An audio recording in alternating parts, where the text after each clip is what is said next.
Sam Hartman and company back on the field for Wake Forest. He's trying to go up top. Going down the middle. Has a man. Pass is caught there. A.T. Perry breaks a tackle. Touchdown. This is 365 Sports, powered by Sikkim365.com. Keeper escapes, makes a cut. Daniels in space. Who score? 365 Sports is presented by IdealMRI.com. High-quality MRIs for $497 or less. IdealMRI.com. Your health is important, so is your budget. Trying for the end zone is May. Has a man. Did he catch it? What a catch in the corner by Paysour. 365 Sports is also brought to you by Texas Farm Bureau Insurance, protecting Texans since 1952. Play action. McCarthy. All day to throw. Finds a crosser. On time for the first down. Have you subscribed to our YouTube channel? Search 365 Sports on YouTube. Brought to you by TFNB, your bank for life. Plenty of time for Stroud. Directing receivers, flips it to the end zone. Caught! Touchdown! Marvin Harrison Jr. 365 Sports is turbocharged by Unite Private Networks. Find out more at uniteprivatenetworks.com. Bowers after the play fake, showing his great athleticism. He's going to take it all the way for his third touchdown of the game. Now here's Paul Catalina. Welcome in 365 Sports on a Friday. If you're wondering where the smokes are, they have high school football tonight. Garrett, you have not. You have, in part of you, in a way, have taken my place, even though you're not going to be on that broadcast. Correct. You have taken my place doing high school football in that I have retired after 18 years, 18 seasons of doing various high school football around the area.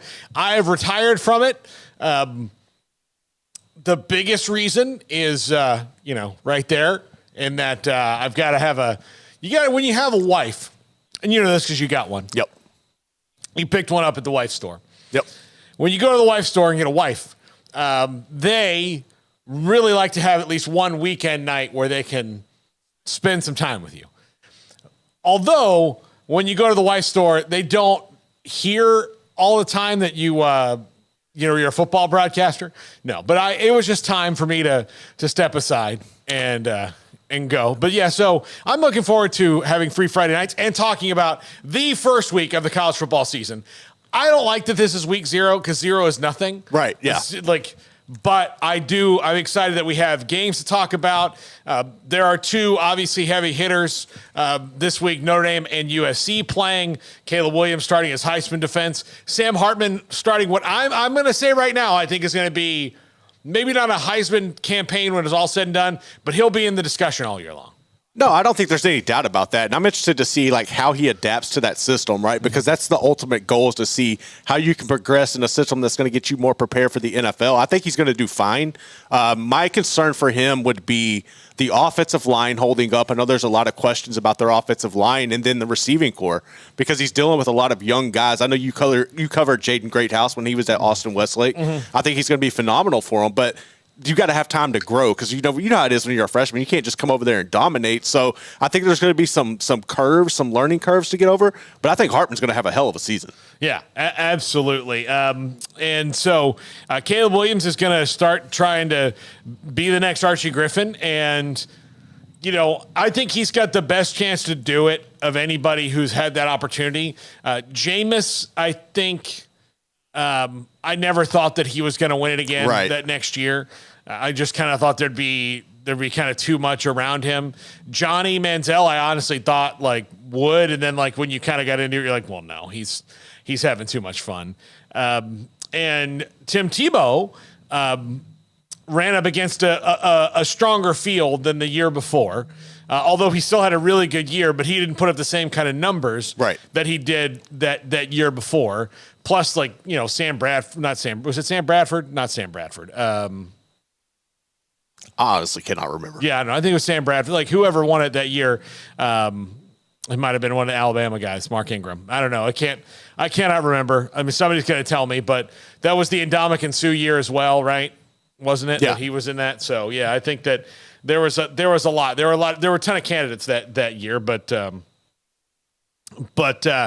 hello to everyone on the YouTube channel. And look, also, we might as well take this opportunity to announce right here on the show. Smokey mentioned it yesterday, but starting Monday, I'm not leaving this show, don't worry. But from 1 to 2, I'm going to do another show Monday through Thursday through football season called The Triple Option. It's going to be a little bit different than this. Yeah, there you go. There's the logo. So if you want to add another hour to your YouTube viewing day, and I completely support that. We're going to do 1 to 2 every day. We're going to have a lot of fun with this show. It's going to be a little bit, obviously, it's going to be different than this one because you want to do a different thing. So we're going to have some fun with it. Garrett will be a part of that show, especially wait till you see what we're going to do with our pick'ems every week. Oh, yeah. Yeah, I'm just going to tease that. That's maybe my favorite part of what's coming up. But Garrett, before we get into the realignment stuff, and so you can have time to get that tweet up, let's talk a little bit about the two big teams that are starting out this week. And I'm not knocking Vanderbilt. I'm actually very intrigued by Vanderbilt this season. But USC takes on San Jose State, and if you're one of the lucky few who gets the Pac-12 network, you get to watch that game. I don't get it. I've never gotten it. I have DirecTV. That's the reason the Pac-12 network essentially wound up in the spot that it was in, because they never picked it up. And there's no point to do it now since it's in its last season, more than likely. But if the Pac-12 network somehow rallies out of this and exists. That was what was confusing me when I was looking at earlier, when I was before the show, you were talking about with USC and this DirecTV, and I was trying to read up about it. And it almost seems like it's kind of like an extension of that in a way, but it's going to be interesting to see, but I don't know if it lives. I do not see this Pac-12 network staying put. Yeah. Let's see. Phil Venzer says he gets the Pac-12 network. Christopher Shannon says no one gets the Pac-10 network. So Paxton has it. Yeah. So it's all of that. But yeah. So anyway, you won't get to see it, but we'll start with USC and Caleb Williams. They're not only trying for a Heisman defense. Lincoln Riley's goal is to be in the playoff. Right. That team's goal is to be in the playoff. Lincoln Riley also needs to, I'm sure for his own sanity, win a playoff game here sometime soon. I know he's won a playoff game. He went to the championship game. It was and they lost, but to Alabama. But he has done everything but that in a very short amount of time. And he is there at USC to, it was theoretically improve his chances. I don't know if that happens in the Big Ten. I think it gets a lot harder in the Big Ten to, even for a team like USC to get in the playoff. It's going to be a lot harder for everybody with more teams in your conferences to have smooth seasons, even to get in the top 12. Because all it's going to take is 1-2 game losing streak at the wrong part of the year, where a team that was ranked 4th is not going to be ranked 17th and just be kind of stuck there no matter what happens, because now you don't control your own destiny. But USC here in the last year of the 14 playoff, I think Lincoln Riley really has his sights on it to take the right there. So to me, and I think this is really stating the obvious, right? But it's really going to come down to their defense. Like Alex Grinch he has not helped Lincoln Riley in any way going back to Oklahoma. But they really attacked the transfer portal this year. They did an excellent job. I'm intrigued personally about Bear Alexander. There's been so much hype around him since he was in high school. He's shown flashes, but I think he has an opportunity to go out and really dominate the line of scrimmage for them for them this year as the defensive tackle. But you've also brought in another guy like Kyron Barnes from Arizona. Mason Cobb comes over to play linebacker from Oklahoma State. I think that's intriguing. I'm really interested to see how he works in this system to kind of cut him loose. But going back, like the offensive line, this is another position where you've had to hit the transfer portal and bring people in. How long can they mesh, and how long can they hold up and protect Caleb Williams? Because at the end of the day, if he's going to win the Heisman, that's what it's going to boil down to. Yeah, and losing Jordan Addison is obviously going to be big, but I think I don't think they're going to notice that. No, I really don't. I think they're just going to go. So, they're going to roll on, and they're going to be just fine. They're going to be just fine when it comes to that. Skill position is not going to be the problem, and of course, I think the biggest additions are going to be along that defensive line. Yeah, like you said, and I think Mason Cobb coming in from Oklahoma State for USC is going to be a huge one for them as they move forward, trying to get to that next level, because they lost the games they lost last year because they couldn't get in front of anybody. Absolutely. And that's why. I mean, look, if you want to go who's going to win the most shootouts, USC is going to – you don't want to really get in that with them. No. I don't care how good you are. I think Oregon's going to be great. Oregon really does not want to get in a shootout. Like, they'd like to be able to control that game a little bit more. Oregon's going to play a lot of shootouts. Washington's probably going to play a lot of shootouts. Those games, the reason Utah beat them when they did, and the reason that Tulane beat them, although Tulane, that game was a shootout, but the reason is that in those key moments, Utah and Tulane could both punch you in the mouth. And that is something that USC has not been able to do, and it was something that Oklahoma was not really able to do under Lincoln Riley. It's something that he's got to find, is that you don't have to have the kind of defense, that people think of that the 04 USC team had. No.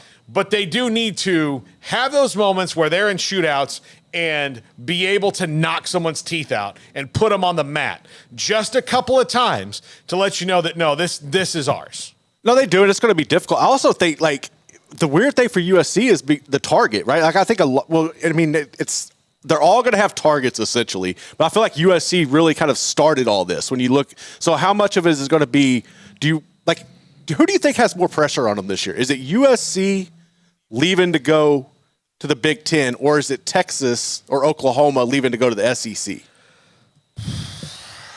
Gosh, I think that Oklahoma doesn't have any pressure right now as much because I don't think people have expectations after last year. Yeah. I think they're actually in a place where people can go, oh, look, they're a lot better than we thought. Right. That they would be, although I think people do automatically assume I think they'll be better. I just don't have any expectation of them to contend for conference and playoffs just because I think they're not quite that good yet. I think they'll be better. I think if they stay healthier, particularly at quarterback, they'll be better. I think it's Texas and USC. I think they're you could not separate them. Right. Because they've got the same problem, right? They've got the same problem in that they are the big dog from each of USC and Texas in their respective soon-to-be former conferences are the big dog.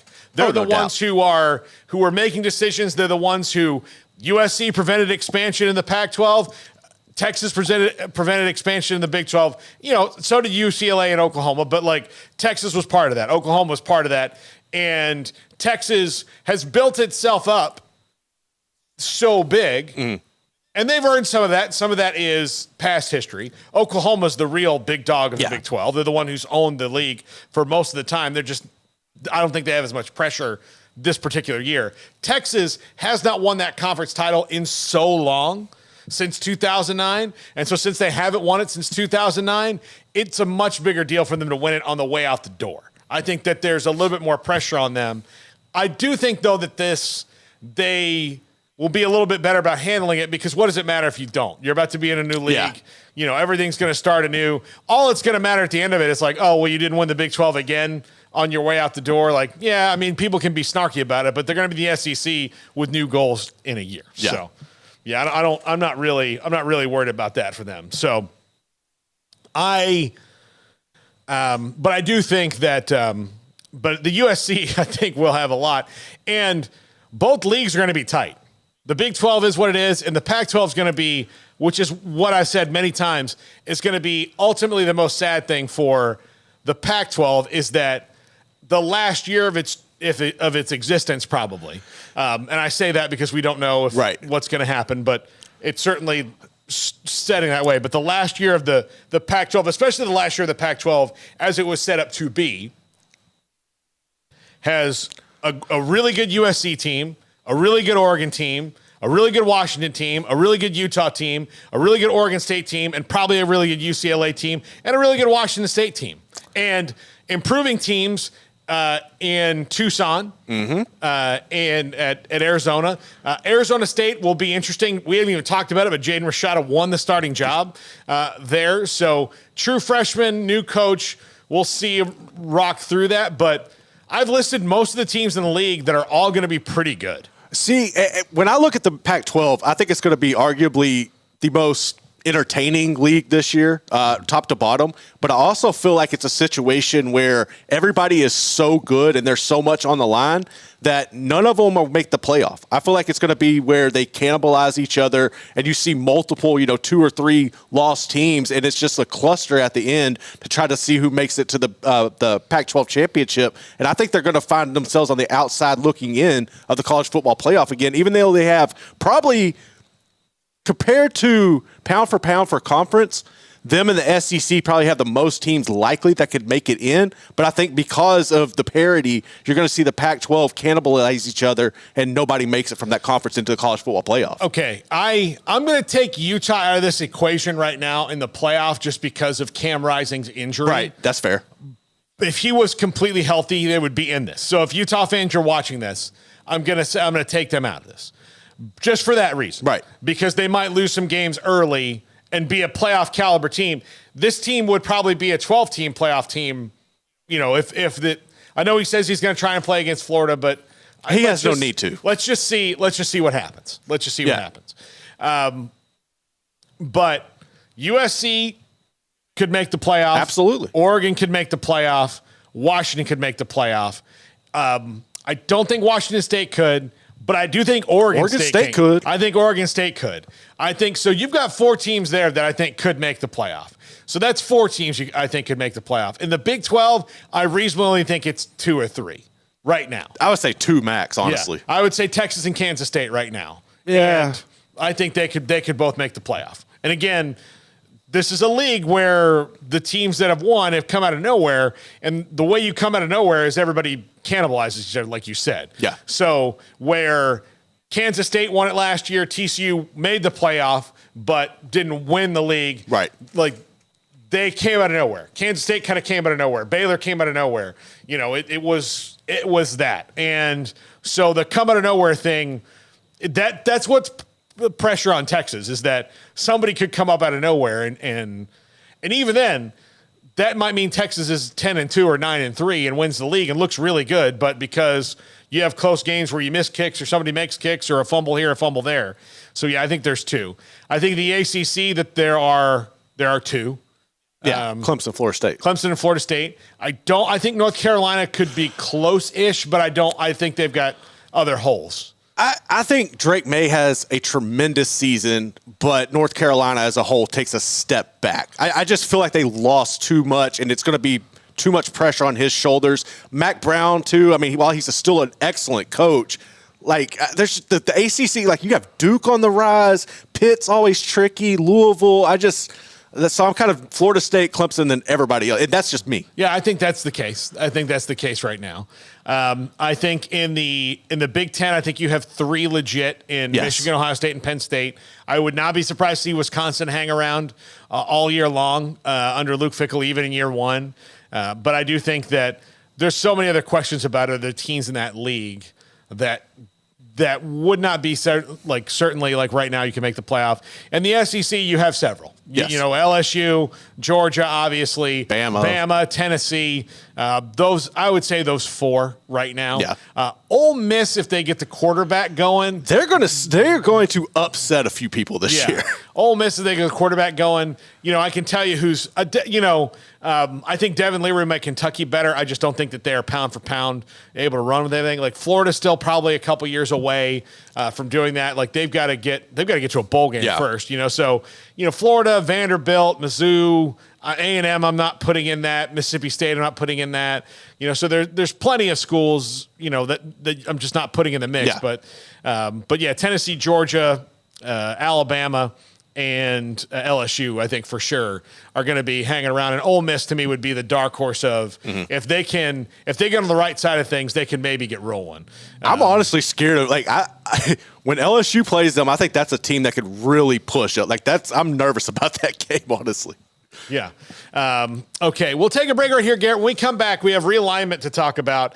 Gloria Navarez, who was on our show just over a week ago, has met with Washington State and is going to meet with Oregon State about pitching expansion to them. Mike Oresco is going to do the same thing. Ross Dellinger reported this yesterday, pretty much right at the end of our show, so we didn't get to it. So we're going to get to that. Plus, Michigan has selected coaches, multiple coaches, as interim coaches for Jim Harbaugh's suspension. I think this is comical. It's hilarious. We'll talk about that next. This is 365 Sports. During the Make This the Summer event, save big on a 2023 Jeep Grand Cherokee Limited with $3,500 plus 2.9% for 72 months. Or a 2023 Jeep Gladiator Sport with employee pricing for all plus 1.9% for 72 months. And an extra $1,000 rebate. Or if that's not enough, get a 2023 Jeep Compass 10% off MSRP. That's right, and no payments for 90 days on all offers. Find the Jeep that fits you at Allen Samuels in Waco. The future's bright, the time is now. College is what you make it. It's a late night pizza run and all-nighters coding a new project. It's having big dreams and making them a reality. It's a professor who knows your name and your story. It's preparation for your future, your calling, your life. And at Baylor, it's even more. Baylor, where lights shine bright. One size fits all. That may be all right for an adjustable belt or cheap sunglasses, but when it comes to your financial needs, no one wants a one-size-fits-all strategy. Ben Erlinson, your Edward Jones financial advisor, knows that his most important goals are yours. That's why he takes the time to understand your needs, knowing you. That's how Edward Jones makes sense of investing. Ben Erlinson, 100 North 6th Street in Waco, 254-759-8533. Edward Jones, member SIPC. Baylor Scott & White Southwest Sports Medicine and Orthopedics, the team physicians for Baylor Athletics, diagnosing and treating all sports-related injuries, including concussions. These specialists also provide orthopedic services for athletes and non-athletes alike, whether it's knee or shoulder pain, a wrist injury, orthopedic spine care, and even an arthritis and total joint clinic. Trust the doctors Baylor Athletics trust. Baylor Scott & White Southwest Sports Medicine and Orthopedics wants to get you back in the game. TFNB, your bank for life, is the official local bank of Baylor Athletics. Find out why more Central Texas are making TFNB their bank for life. Sign up for our Edge checking and savings accounts to earn interest or cash back. With 5 convenient locations and an award-winning mobile app, banking has never been easier. TFNB, your bank for life. Member FDIC. Pioneer Steel and Pipe opened their doors in 1943, and they have never wavered with their focus on great product and customer service, relationships with a handshake, making sure you, the customer, is satisfied. Their new facility is now twice the size, allowing new inventory, higher quantities, and in a much more organized fashion. In addition to the long lengths in tubing, angles, channels, rods, and flat, Pioneer Steel and Pipe now offers several shorter, more convenient lengths of material already cut. Their 2,500 square foot showroom has over 1,000 new products in stock, new welding supplies, hardware, quickcrete, and do-it-yourself components for any project, whether you are a professional contractor or weekend warrior. The new facility is designed to make your loading experience faster and more efficient with easy drive lanes around the building and much more room to get your trailer loaded. Our location may have changed, but our values haven't, and our relationship with customers goes much farther than just business. Pioneer Steel and Pipe on Loop 340 and Highway 6 and just east of I-35 in Waco. Parenting is full of surprises. You never know what to expect.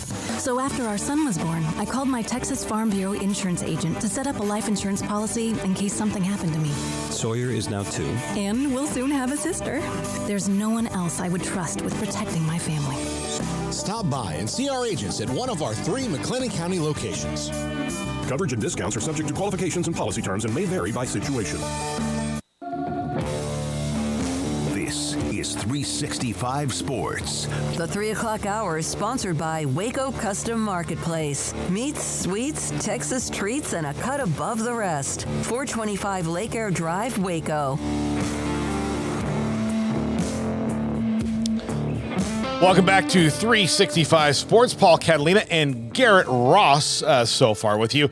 Coming up, I did not give you the lineup of the show today. I got so wrapped up in the first part of the show.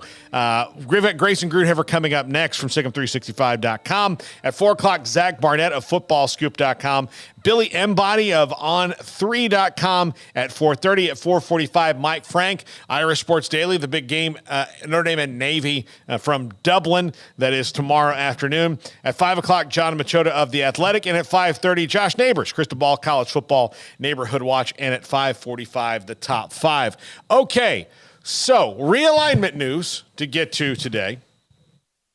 We had Mountain West Commissioner Gloria Nevarez on the show last week. She and Mike Oreska from the AAC will deliver expansion presentations in the coming days to officials from Washington State and Oregon State.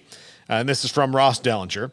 Their pursuit of the Cougars and Beavers is accelerating as the ACC discussions with Stanford and Cal intensify. So I wonder what spot is better for them. The Mountain West geographically makes sense. The AAC is a little bit more spread out and always kind of has been, but I think right now the American, because the drop down from competition is going to be not as significant if you go to the American than it would be if you go to the Mountain West. While there are a lot of programs in both conferences that are on par with each other, I think generally speaking, when you have Tulane's, when you have got a program like a UTSA coming in, SMU in general, that holds more weight to me. And I think you'll see better competition week in and week out if you're Washington State and Oregon State. My biggest concern with this is how big is the revenue cut going to be for each program? How many coaches and coach positions are you going to have to fire and fill? How do you navigate your NIL? It's just from a financial standpoint, it puts both of those programs, regardless, in crisis mode. And it sucks. But I think ultimately, if you're looking at a competitive balance, I would prefer to go to the American if I'm those two programs. Yeah. I mean, and but right now it gets to a little bit of splitting hairs because you're talking about SMU is probably going to leave. Right. So what's a better league for you? UAB, Charlotte, ECU, Memphis, Rice, Tulsa, Wichita State, which is basketball, Temple, Tulane, North Texas. I mean, UTSA, right? So that's what I'm saying. Like pound for pound, I think it's better, even if you did lose SMU. Yeah. Versus Air Force, Boise State, Colorado State, Fresno State, Hawaii, Nevada, New Mexico, San Diego State. I mean, to me, I think you are splitting hairs. I don't think you're going to get more respect in one rather than the other. I think regardless, you're going to run it. It's going to be Washington State and Oregon State year in and year out, controlling the conference in probably almost every sport, regardless. But, I mean, if you wanted to save money, say we're already going to have this massive financial cutback, let's just keep it regionally. I think that makes the most sense. But just competitive balance top to bottom, I still have to go back to the American. But it's an interesting situation they find themselves in. Yeah, I don't know. I don't know what you do if you're Oregon State or Washington State. I don't know who's got the better, who's got the more money.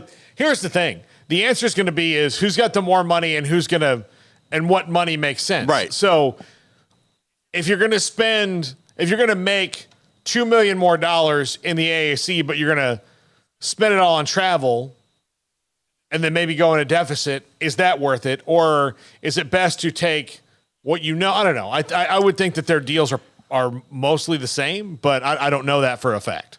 Yeah, but then you also have the caveat, because every time we bring up expansion or anything, it's always, okay, well, this team, all right, UCF's coming to the Big 12, right? So that opened up the Texas market for them as far as recruiting goes. So if you're one of those programs, Washington State or Oregon State, do you say, okay, well, I'm going to the American because that puts me inside of Texas. Now I can recruit Texas. Or does that even matter at that point for those programs? I don't know how much it matters. I mean, I think they probably want to recruit California more, and that's that means generally go to the, speaking, go to the Mountain West. But yeah, I don't know. I mean, like I think just right now it's about money. They can figure all the other stuff. The problem for them is going to be is that as soon as those coaches, like I said before, can you hold on to them? I don't think you can. Can you like Oregon State's got a great chance to hold on to Jonathan Smith a little bit longer just because he's an alum, but if Chip Kelly left UCLA tomorrow and they want to hire Jonathan Smith, he's probably going to go there. I mean, I don't think that's going to happen anytime soon, but again, if you're a Pac school and you want to hire Jonathan Smith, I think that it's kind of, or an old Pac school, a Big Ten school, or somebody like, Kyle Whittingham retires, right? He's an older guy. Yeah. You're Utah. I think my first choice is my first call might be to Jonathan Smith or somebody like that who knows the West Coast and who knows that recruiting that they were doing. I mean, granted, it might change as they go into the Big 12, but even still, like, that's a decision that's going to be tough no matter. And that's going to happen in the AAC or the Mountain West. Right. And I use him as an example, but you can also look, Washington State, like that's the difference that they're going to have to adjust to is that they'll probably still be able to be competitive. They're probably going to do well in their leagues, but the money they have to retain coaches and all of that is just not going to be there anymore. I just thought about this. Would it, at the end of the day, I know that from the money aspect, it sucks and it's not going to matter. But if you're a Washington State and Oregon State and you go to either one of those conferences, you're automatically in a better position to make the college football playoff than you would be staying in the Pac, right? So that means you have better opportunity to capture that. I mean, you have to make a run at it, but you still got better an opportunity to make the money that way. I don't know how much of a deficit that would offset. I doubt hardly any, but legitimately, you would, at the end of the day, you would have a better opportunity to year in and year out compete for the college football playoff than you would staying in the Pac. Yeah, absolutely. I do. I think you have a better shot other spots to do it. I just don't know. I don't either. Yeah. I just don't know. I mean, like that's a tough choice. Is like if I mean, this is where they're headed. One or the other, they're going to be headed to. And I would assume they're going to probably go together. Right. One's not going to go like, well, we'd like to go to the AAC, and the other one's going to go into the Mountain West. I think they'd probably like to stay together wherever they go. But, I mean, again, they're not in the same state. They're not governed by the same board. None of those things. They are going to be able to pretty much do whatever each individual school wants to do. So could we see one and one and the other? I guess. But I think both conferences are going to want both of them. Well, and also they can probably negotiate better as a team. Well, I also think like if you've gone through this, right? Like I feel like you've probably formed some sort of a mutual bond going forward. Like you're going to have each other's back. I don't think there's any way you separate those two at all. Yeah, none. No. Yeah, I don't think so. I don't think so at all. Man, it's just so strange. Very strange. Yeah, it's just so strange. Like, what do you do? What do you do if you're those schools? Like, you're getting, and again, the money offer is going to be. I think it's probably going to be pretty much the same. I don't think the AAC doesn't have so much more money. Like one or the other doesn't have so much more money than the other that could bowl them over. No, this isn't choosing to go to the SEC or the ACC, right? So it's not like you have to be like, well, there's $35 more million at the other one. Like this is definitely a bit of a Sophie's choice. I mean, I also feel like it's just buying time, right? Because at the end of the day, I feel like by the time we get to 2034, you're going to see the separate leagues. And I think you're going to – I've talked to Jack about this. I feel like it's going to get to a point where you see more of these teams go back and form these regional conferences. And I don't necessarily think they'll be – the Pac-12 again, but if you're just treading water, I could see just stay in the Mountain West, keep it regionally, keep everything built up from your recruiting pipelines, let the new tiers form, and then maybe you can have firm ground to stay in as you build forward in the new league. Because honestly, I think you're going to see that. I think you're going to see more of these teams like that were in the Pac ultimately come back and form a new conference at the end of the day. But it's just a matter of what benefits you if you're Washington State and Oregon State, ultimately. Yeah. And it's funny. I posted this on Twitter a couple weeks ago when the whole ACC thing came up. Yeah. For football right now, and again, things are cyclical.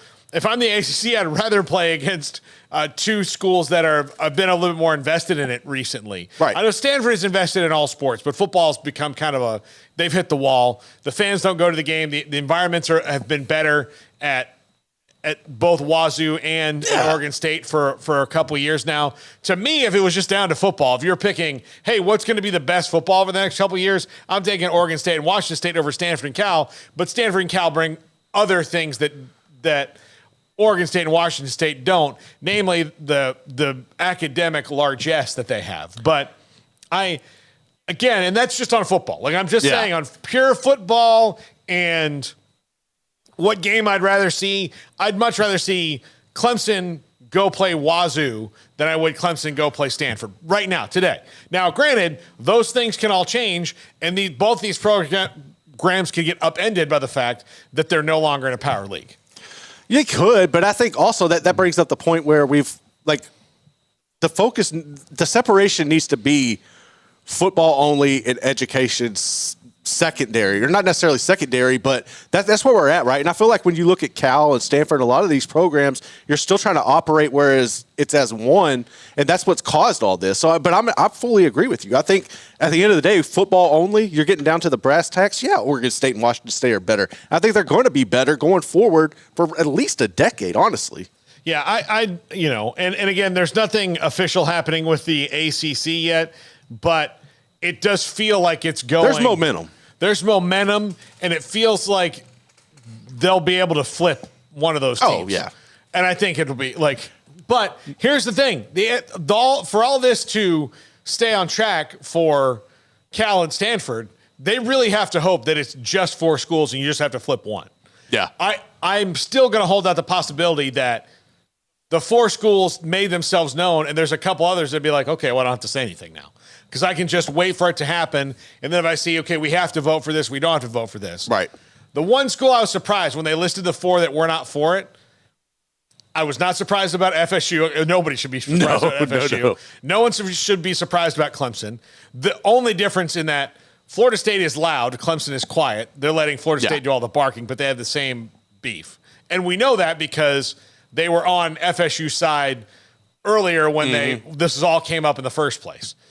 North Carolina doesn't surprise me. Again, no benefit to them. When you hear their soccer coach talk, I don't think that's him alone in the athletic department feeling the same way. He spoke for multiple people. He spoke for several people. But I was surprised Miami wasn't one of them. I was really surprised because Miami is a small private school. Oh, was I supposed to accept that, Jack? Okay. No, but smaller private school, and Miami to the Bay Area is a haul. Yeah. Yeah. Well, I also think the reason you're not hearing Miami chirp per se is you got the distractions going on with John Ruiz. We don't know what's going to come of that. And you haven't been in a situation of power from a football standpoint in like 20 years. So you really if you go out there and puff your chest, you're not. This isn't the 90s, so I think that probably has. If Miami would have had a season last year, or they would have had the momentum that Florida State has right now, hell yeah, you'd hear them chirping. Yeah, I think that's the only reason you're not. No, yeah, I think so. I think there's something to that, but I do think, and part of it is just they don't have to. No, they absolutely don't have to. All right, we'll take a break right here. When we come back, Grayson Grunhafer, SicEm365.com. This is 365 Sports. Pizza, burgers, and Bears football. There's no place around Waco that serves them all other than Bubba's 33. Come show your green and gold and enjoy some of Waco's best food and beverages while watching your favorite team, the Bears. When real Bears fans get hungry, Bubba's 33 is the #1 spot for ice-cold drinks, hand-stretched, stone-baked pizzas, and bacon-infused burgers. Join us for indoor or patio dining. Bubba's 33, Waco's restaurant and proud supporter of Baylor Bears football. Sick 'em, Bears. Riverbend Liquor and Wine now has 2 locations to serve you. The original on Lakeshore Drive at North 19th Street and the brand new spot in downtown Waco at 600 Franklin Avenue. If you're looking for the best in craft beers or local Texas bourbons, then the original is the place to be. And for the latest trends and online phenomenons, head downtown to the Franklin location. Either way, you're going to get the same great variety, customer service, and speedy experience. Check out both locations on their Facebook and Instagram pages. And if you can't make it to Riverbend, DoorDash is available to bring it to you. Riverbend Liquor and Wine, Lakeshore Drive at North 19th Street, and now downtown on Franklin Avenue. Do you or your kids get nervous about going to the dentist? Stonewood Dental, Dr. Steve Childress, he can help. I've spent a career taking care of patients who as children had bad experiences, and now they're adults that hate going to the dentist. If I get a kid at 3 years old and they come every 6 months and it's a happy experience, it's normal for them. Now they have an accident at 6 or 7 or 8 at school. Now they have a broken tooth or a trauma, and they have to come here. They're used to lights, they're used to water in their mouth, they're used to experience, they already trust us. It's amazing what we can do with that kid without it being a negative thing. But if I see a 6 or 7 or 8 year old that's never been to the dentist, and now they have a trauma or an unfortunate unexpected toothache, it's harder to do that for that kid and it not be somewhat of a negative experience. So bottom line is I try to teach kids and adults and teenagers and everybody the way I'd want my family treated, which is where it's a necessary part of life. You just take care of it. It doesn't have to be that big a deal. Learn more, stonewood-dental.com. Let Camille Johnson Realtors guide you seamlessly through the process of buying your dream home or selling your current one. Commercial, farm and ranch, or residential, Camille Johnson Realtors can smoothly and successfully lead you through any transaction. With a team of 28 experienced agents who are excited about serving you, Camille Johnson Realtors services the entire greater Waco area. If you're in the market to buy or sell, contact Camille Johnson Realtors, 104 Midway Center in Woodway, or find them online at www.camillejohnson.com. Camille Johnson Realtors, elegant, charming, warm. Welcome home. Stepping into a new pair of boots is great, but stepping into the boots of a U.S. Army officer can also add confidence and leadership skills to your son or daughter's career path. There are more than 150 occupational specialties to help them find the best fit for their future. See all the things your son or daughter can achieve in our boots at GoArmy.com. U.S. Army Waco Recruiting Company, 254-598-8131 or 254-776-1543. This is 365 Sports, powered by Sikkim365.com. Enjoying the show? Hit the like button and subscribe. Grayson Grunhafer, Sikkim365.com recruiting analyst with us here. And Grayson, it is week 0 of the college football season, which means Baylor still just 1 week away. They're not a week 0 team, which I am thrilled about. To me, I don't want any team that I cover or watch to play in week 0, except like Florida State's going to Ireland next year. I'd be for it if I was Notre Dame or Navy. Like, that's exciting. But if you're going to play just a regular lame home game, I'd rather just wait until the next week. Oh, I agree 100% with you. It's kind of this weird time period where you're just playing a random game on a weekend where there's not very many big, high-profile games. So, like for USC, for instance, I think they play San Jose State. It just feels kind of out of nowhere. Now, you are basically the only game on TV that people will care about. I mean, there's a couple other ones, but, you know, all eyes are going to kind of be on Notre Dame and USC, which I guess that's kind of a perk with it. Just because those are one of the, you know, 2 of the few teams that are actually high profile that are playing on week 0. But I agree with you. I wouldn't want to play week 0 either. Okay, Grayson, the Baylor depth chart, you know, obviously this is their last day of like non-game prep theoretically. Although I think they've probably already kind of started that, getting ready for Texas State in week 1. What depth chart surprises do you think we'll see? You know, I think that one that's kind of popped up recently is the fact that Tate Williams has been playing some right tackle. And, you know, through the spring and even through the fall, for most of it at least, it was basically Caden Siraki versus Elijah Ellis. They were kind of battling to play right tackle. And then over the last couple of weeks, Tate Williams has gotten some reps at right tackle. Caden Siraki's been playing some right guard. So I'm wondering if that is something that we actually see on paper, or if Tate Williams just ends up sticking at guard and right tackle like we originally thought was going to happen. So I guess that's one of them. Cornerback is going to be rather interesting just because we're still waiting to figure out the status of Ajani Carter as far as, when is he actually going to be on campus and practicing, practicing being the big part of that. And does that impact him actually being on the depth chart, at least the initial depth chart? Because you wonder, if they're going to put out the depth chart on Monday, and if he hasn't practiced still, or maybe his first practice is Monday or Tuesday, I can't imagine that they would put him anywhere on the depth chart. But that's going to be something that I'll be looking at, as well as also, just seeing how the other cornerbacks shake out, if it's going to be Chateau Reed and Kevin Williams, or if Isaiah Dunston sneaks in there and takes one of the spots. But outside of that, I think Baylor's pretty much, the depth chart seems rather set. I mean, there's a couple other position battles, but in general, I think you can predict most of them. But then again, we've seen in the past, there's always a random one here or there that always pops up. Yeah. If a Johnny Carter starts after just 1 week of practice, that is either really good news or really bad news. Yeah, I mean, I think you're right. I mean, you can only look at it one of those two ways, and I would say that it's probably bad news if he's starting immediately, because especially against Texas State, like, you'll probably go with the guys who have been there, who have been kind of practicing and taking majority of the reps. I would think that you would start those guys and then maybe get a Johnny Carter more ready for the Utah game. So that's my expectation. So you're exactly right. It'd probably be pretty bad if he just, shows up and only practices for a week and then he's the starting cornerback. Even though I do think you could see him mixed in throughout the game, I don't believe that he'll be starting. Here's the thing, and the reason it can be really good news is he just shows up and he's the truth, right? Like, oh man, like, all right, yeah, well, that's a miracle. But yeah, it's either a miracle or a tragedy. There's not really an in between on that.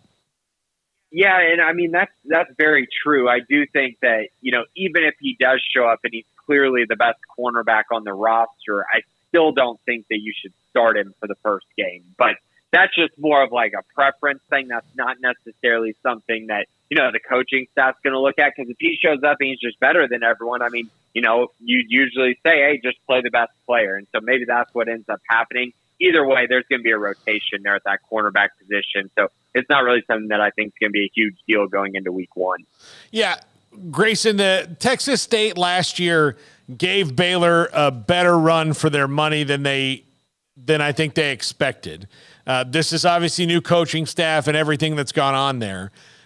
Do you expect them to be ready to throw a charge into Baylor, or do you think that Baylor, given everything that's happened at Texas State and everything that's happened with the roster with the Bears, be more ready than they were just a year ago?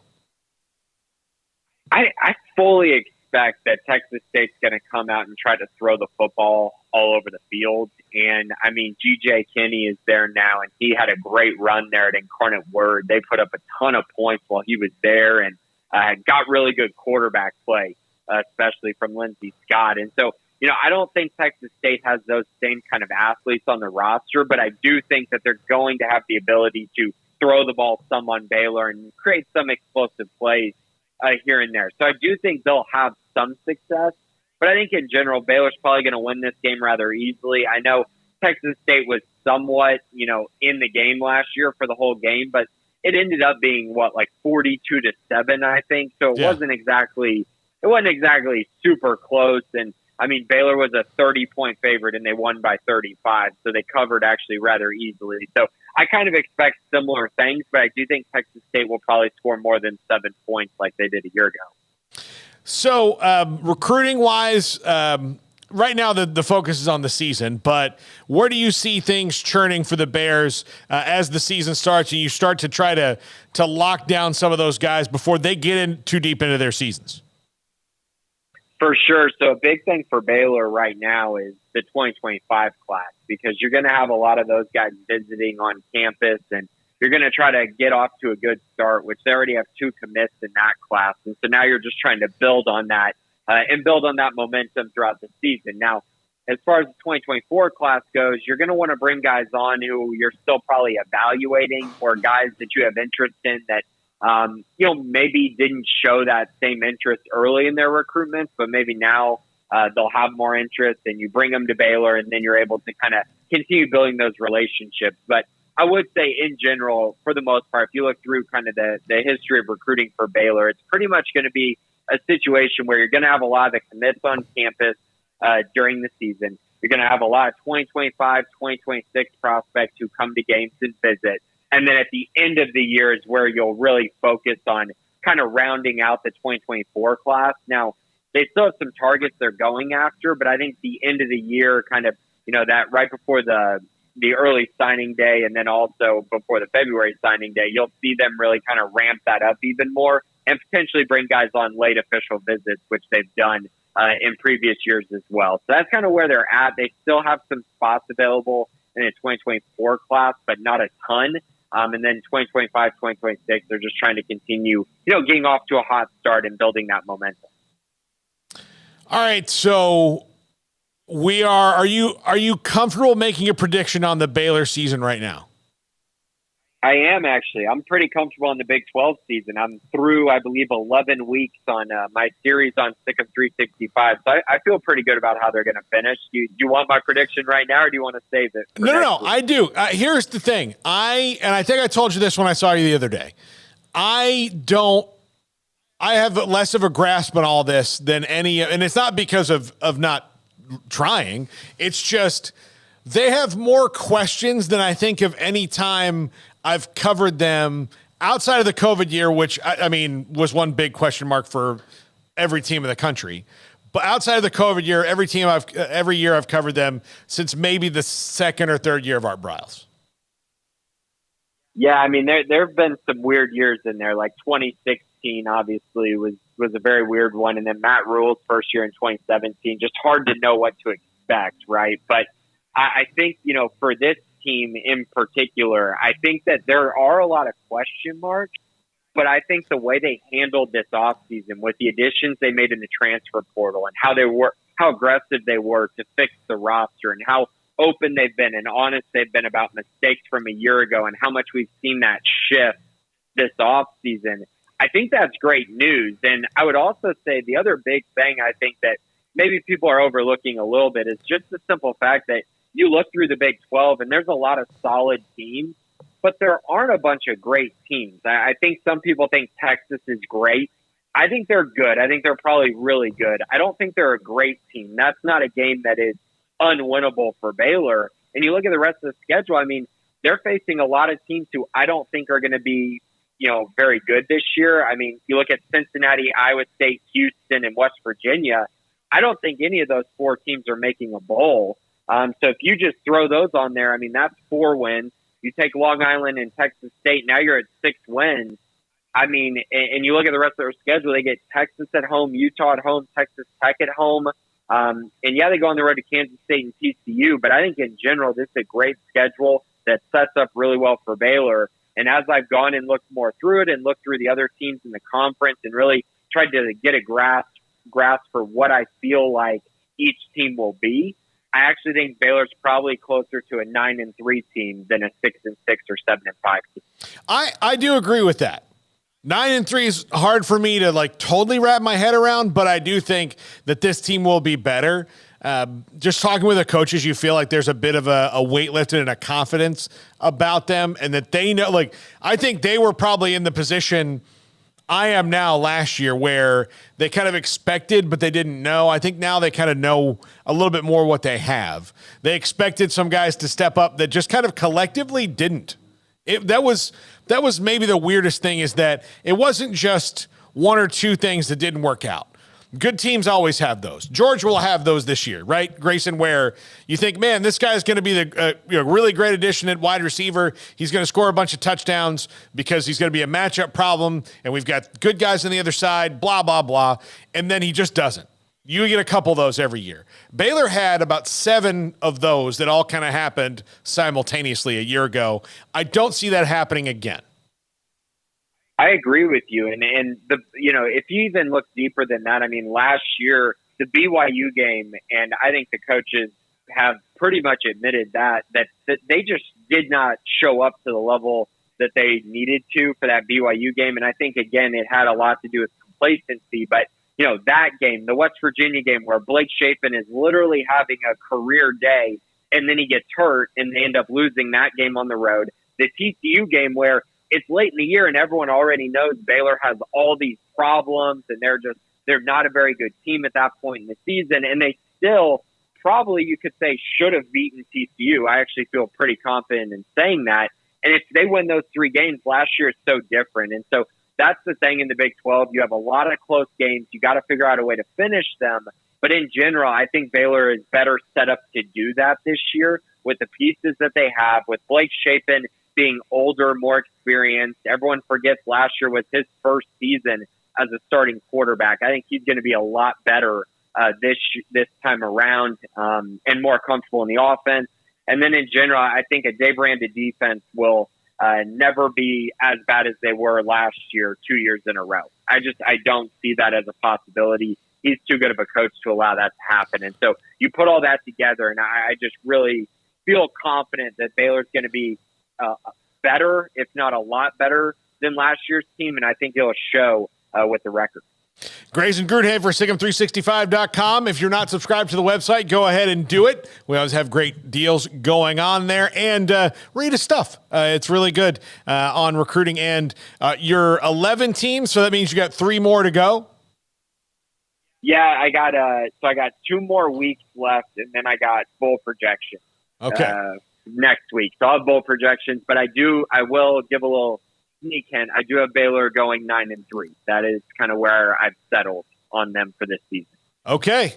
A confident Grayson Grudhaver here on 365 Sports. Grayson, we'll talk to you next week. Thanks, guys. Appreciate it. That's Grayson Grudhaver, SicEm365.com. You can check out the Bearcast over on our Baylor channel, brought to you by SicEm365.com as well. He and Craig do that each and every week. When we come back, we go kind of around the horn, around the country with all these college football stories with Zach Barnett of FootballScoop.com, one of the best college football websites out there. He really does a great job getting all these things together and putting up stories. Really enjoy FootballScoop.com. Zach Barnett is next. This is 365 Sports. Cars priced right both day and night. Average your car in Texas. Trucks built for you, red, white, and blue. Average your car in Texas. Cars that zoom with lots of room. Average your car in Texas. Count on us, a dealer to trust. Your car in Waco, Texas. Established in 2007 and independently owned, Alliance Bank Central Texas is committed to helping families and businesses meet their financial goals. From their tellers to their board of directors, they know the importance of superior service and competitive products. Customers have confidence knowing that their financial needs are in good hands. It's your bank, Alliance Bank Central Texas, with 2 Waco locations, 4721 Bosque Boulevard and 191 Archway Drive on Highway 84, and at AllianceBankTexas.com. Member FDIC and equal housing lender. Where is the best beef in Texas? Your house. When you order from Texas Beef House, unleash the flavor of Texas-raised Wagyu from our pasture to your plate at TexasBeefHouse.com. Samantha Duvall joins us. She's the marketing director who knows all of the specials and also the events coming up.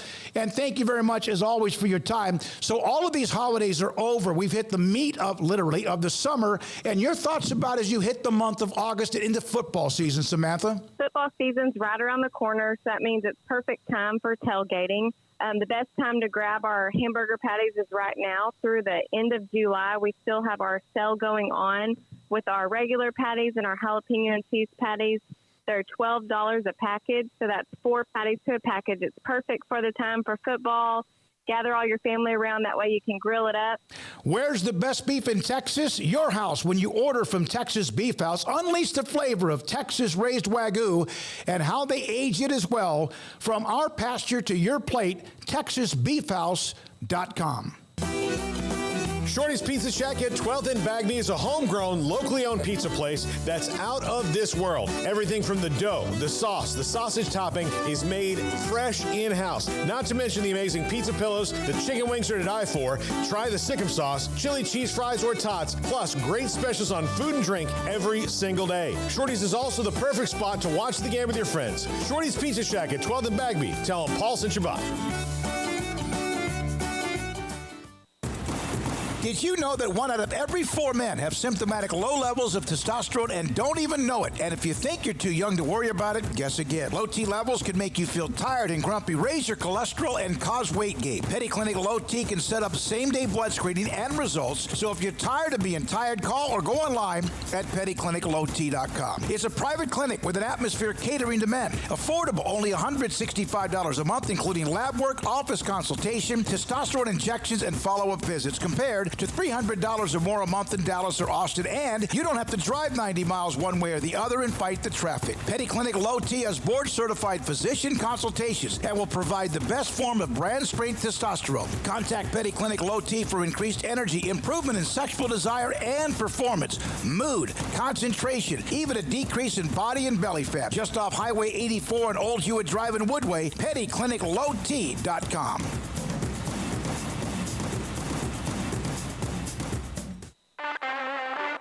The 4 o'clock hour is sponsored by Boozer's Jewelers, the wedding ring store, specializing in custom jewelry and repair, all in-house. Now here's Paul Catalina. Welcome back. Zach Barnett, footballscoop.com, joins us now. And Zach, it is week 0, and while I'm going to pivot from this very fast and talk about things that are all going on off the field, we finally, and this offseason and last offseason, and I guess the one before, felt even longer because we were talking about so much non-actual football stuff between the time the national championship ended and now, but actual games this weekend. Yeah, and I mean, it seems like every year the sport owes us. It's an X that is just so toxic that you can't shake it, but you can't stand it either. Like, the sport does its best to destroy itself between January and August, and then the season gets here. We remember why we put up with it in the first place. All right, so in realignment news going on right now, the ACC is heating up around Cal, Stanford, and SMU. And the Mountain West and AAC are both making pitches towards Oregon State and Wazoo. First off, the ACC. Do you see this working out for the ACC if they do get someone to flip and vote yes? In the long term, does this make Florida State and Clemson happy? Does this make any sense at all for anybody but SMU? I mean, all of the different things that go into this, like, will this be kind of the definition of college football, just realignment hodgepodge if they do it? Yeah, I mean, it seems like the whoever, I don't know if momentum is flipped. It seems like Notre Dame has made a concerted effort. I think they were behind the first effort to get Cal and Stanford in. I mean, the AD Jack Swarbrick went on the Dan Patrick show and said he wants them to join the conference. And it seems like that group led by Notre Dame is more determined now than they were last time to continue to push Cal and Stanford in. Clemson and Florida State seem checked out, and so you'd have to go to the North Carolina schools. The North Carolina soccer coach, for what it's worth, says he absolutely does not want Cal and Stanford in the conference because they're his main competition. And so I don't know that anybody's going to be happy. I think Cal and Stanford have, perhaps rightly convinced themselves that this is their best option moving forward. Because if you're Stanford, it's probably going to be tough to recruit, the elite softball players, the elite volleyball players, the elite gymnasts to come play at their competition is Fresno State and San Jose State.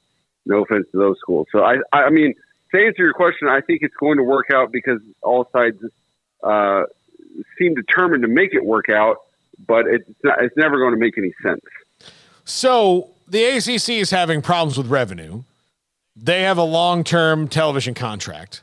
Notre Dame does not have problems with revenue, and they're about to get a bunch more when their TV contract gets renegotiated. And yet they are trying to influence who plays football in that conference, yet they won't play football in that conference, even though the one year they did, they almost won it.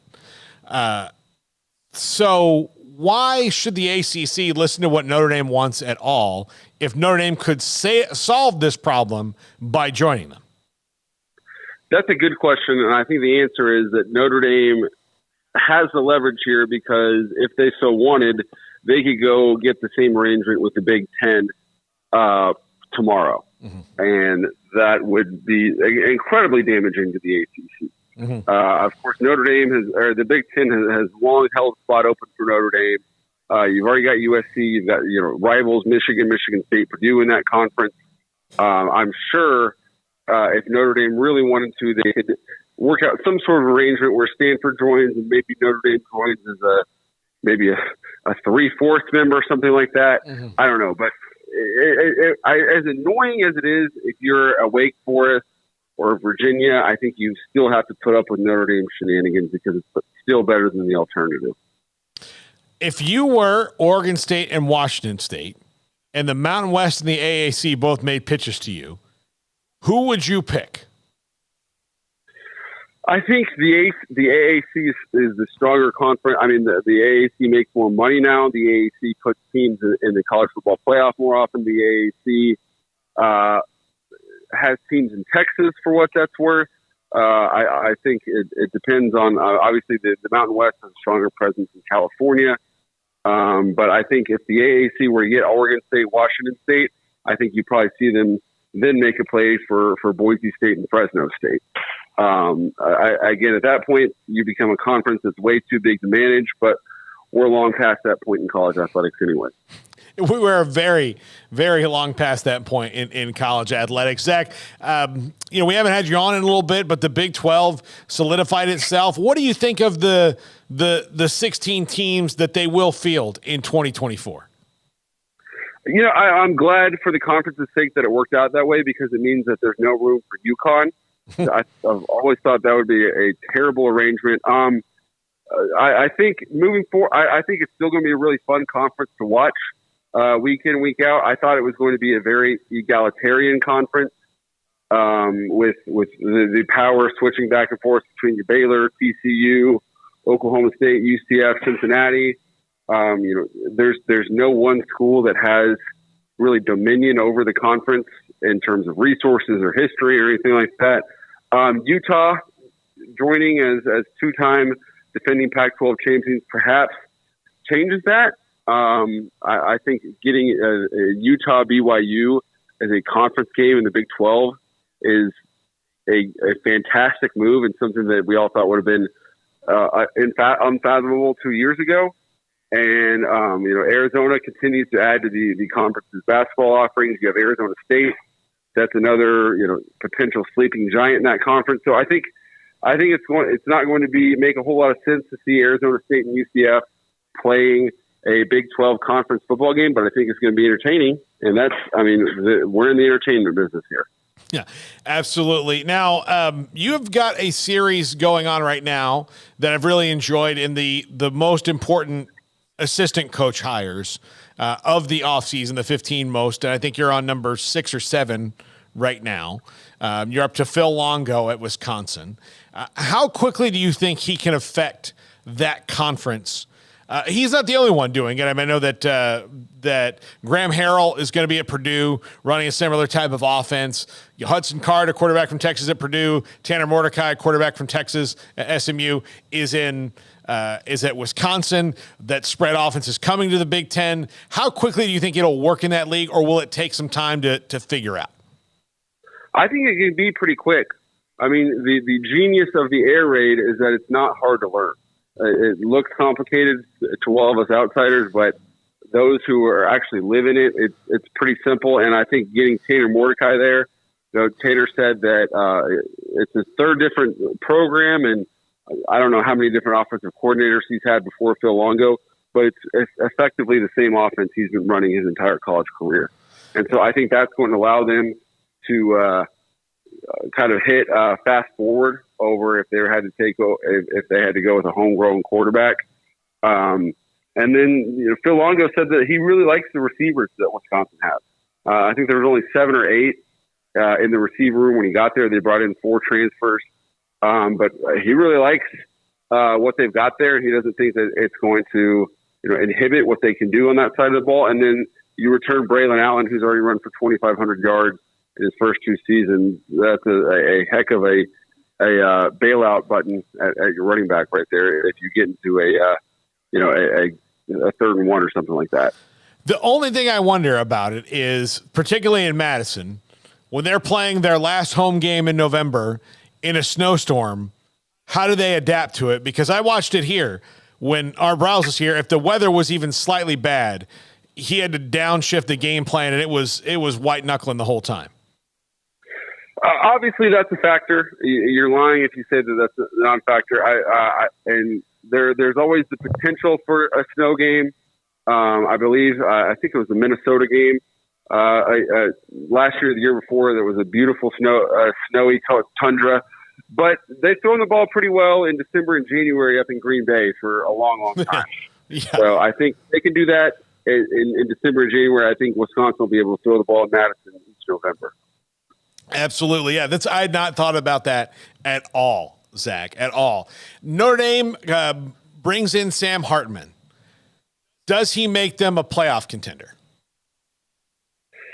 When Notre Dame has gotten to the playoff, the quarterback has been the gaping difference. I think back to Ian Book versus Trevor Lawrence in the 30-3 Clemson win.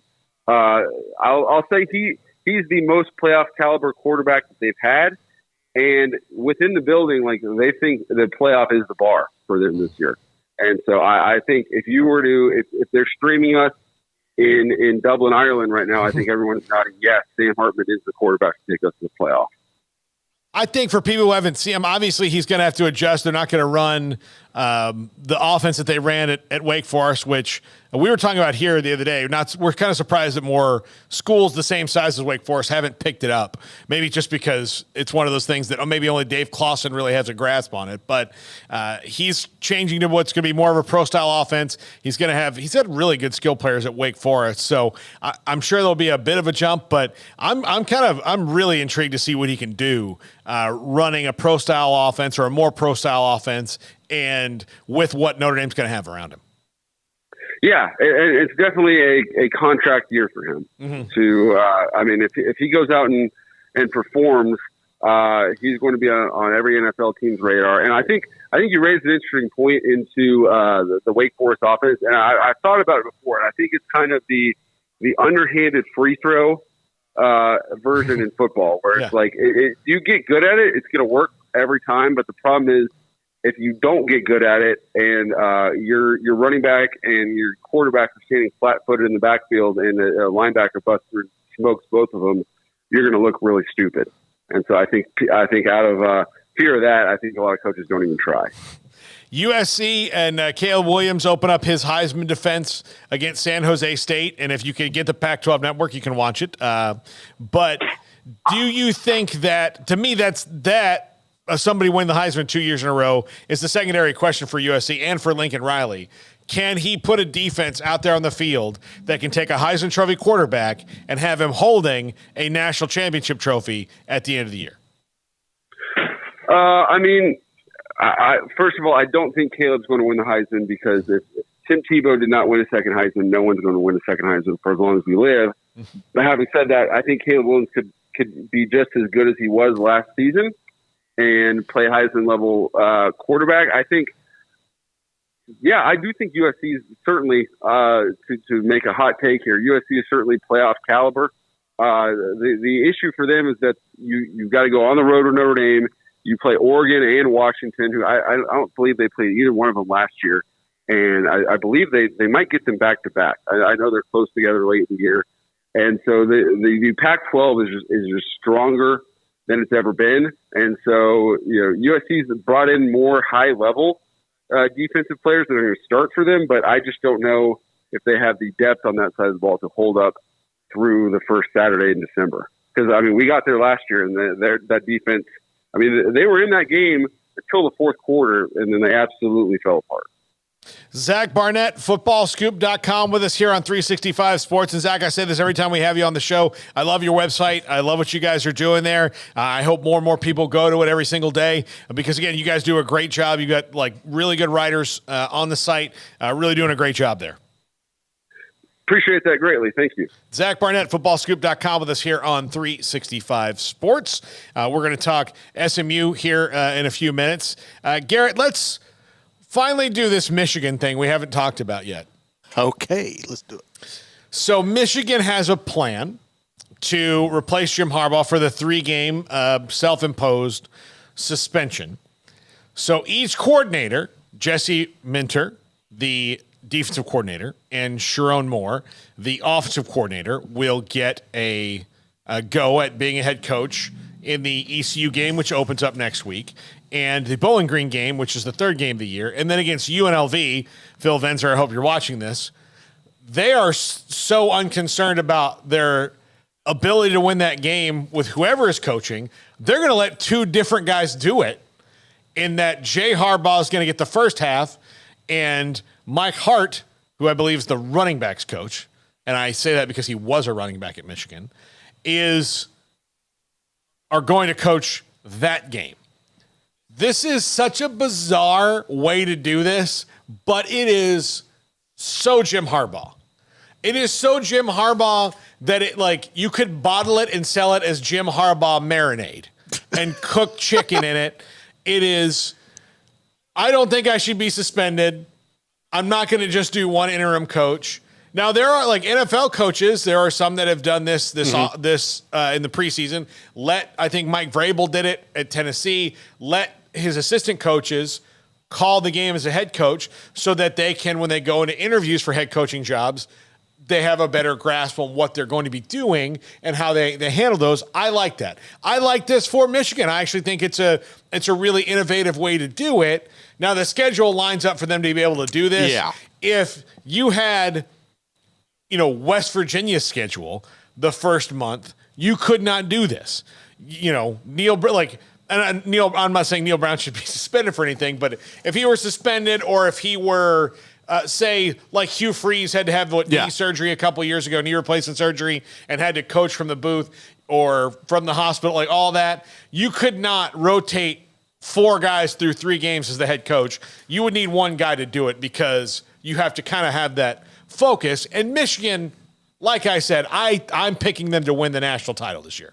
I'm going to go. I like that pick a lot. I said that on the top 5 the other day. I think Michigan wins the national title. I think national titles are won up front. They're absolutely won up front. And Michigan is the best up front team this year, better than Georgia. Georgia was the best up front team the last 2 years, and that's both sides of the ball. I think Michigan can easily do that. They have the best running backs. They have good wide receivers. I don't think they have wide receivers that are like USC's wide receivers or Georgia or Bama's wide receivers right now, but Bama maybe needs to get a little bit better than that than they've been over the last few years. I don't think they have LSU's wide receivers or Florida State's, who might have the best group in the country. Actually, are like giants. Yeah, but I say that with all bias there, but they have a really good group there.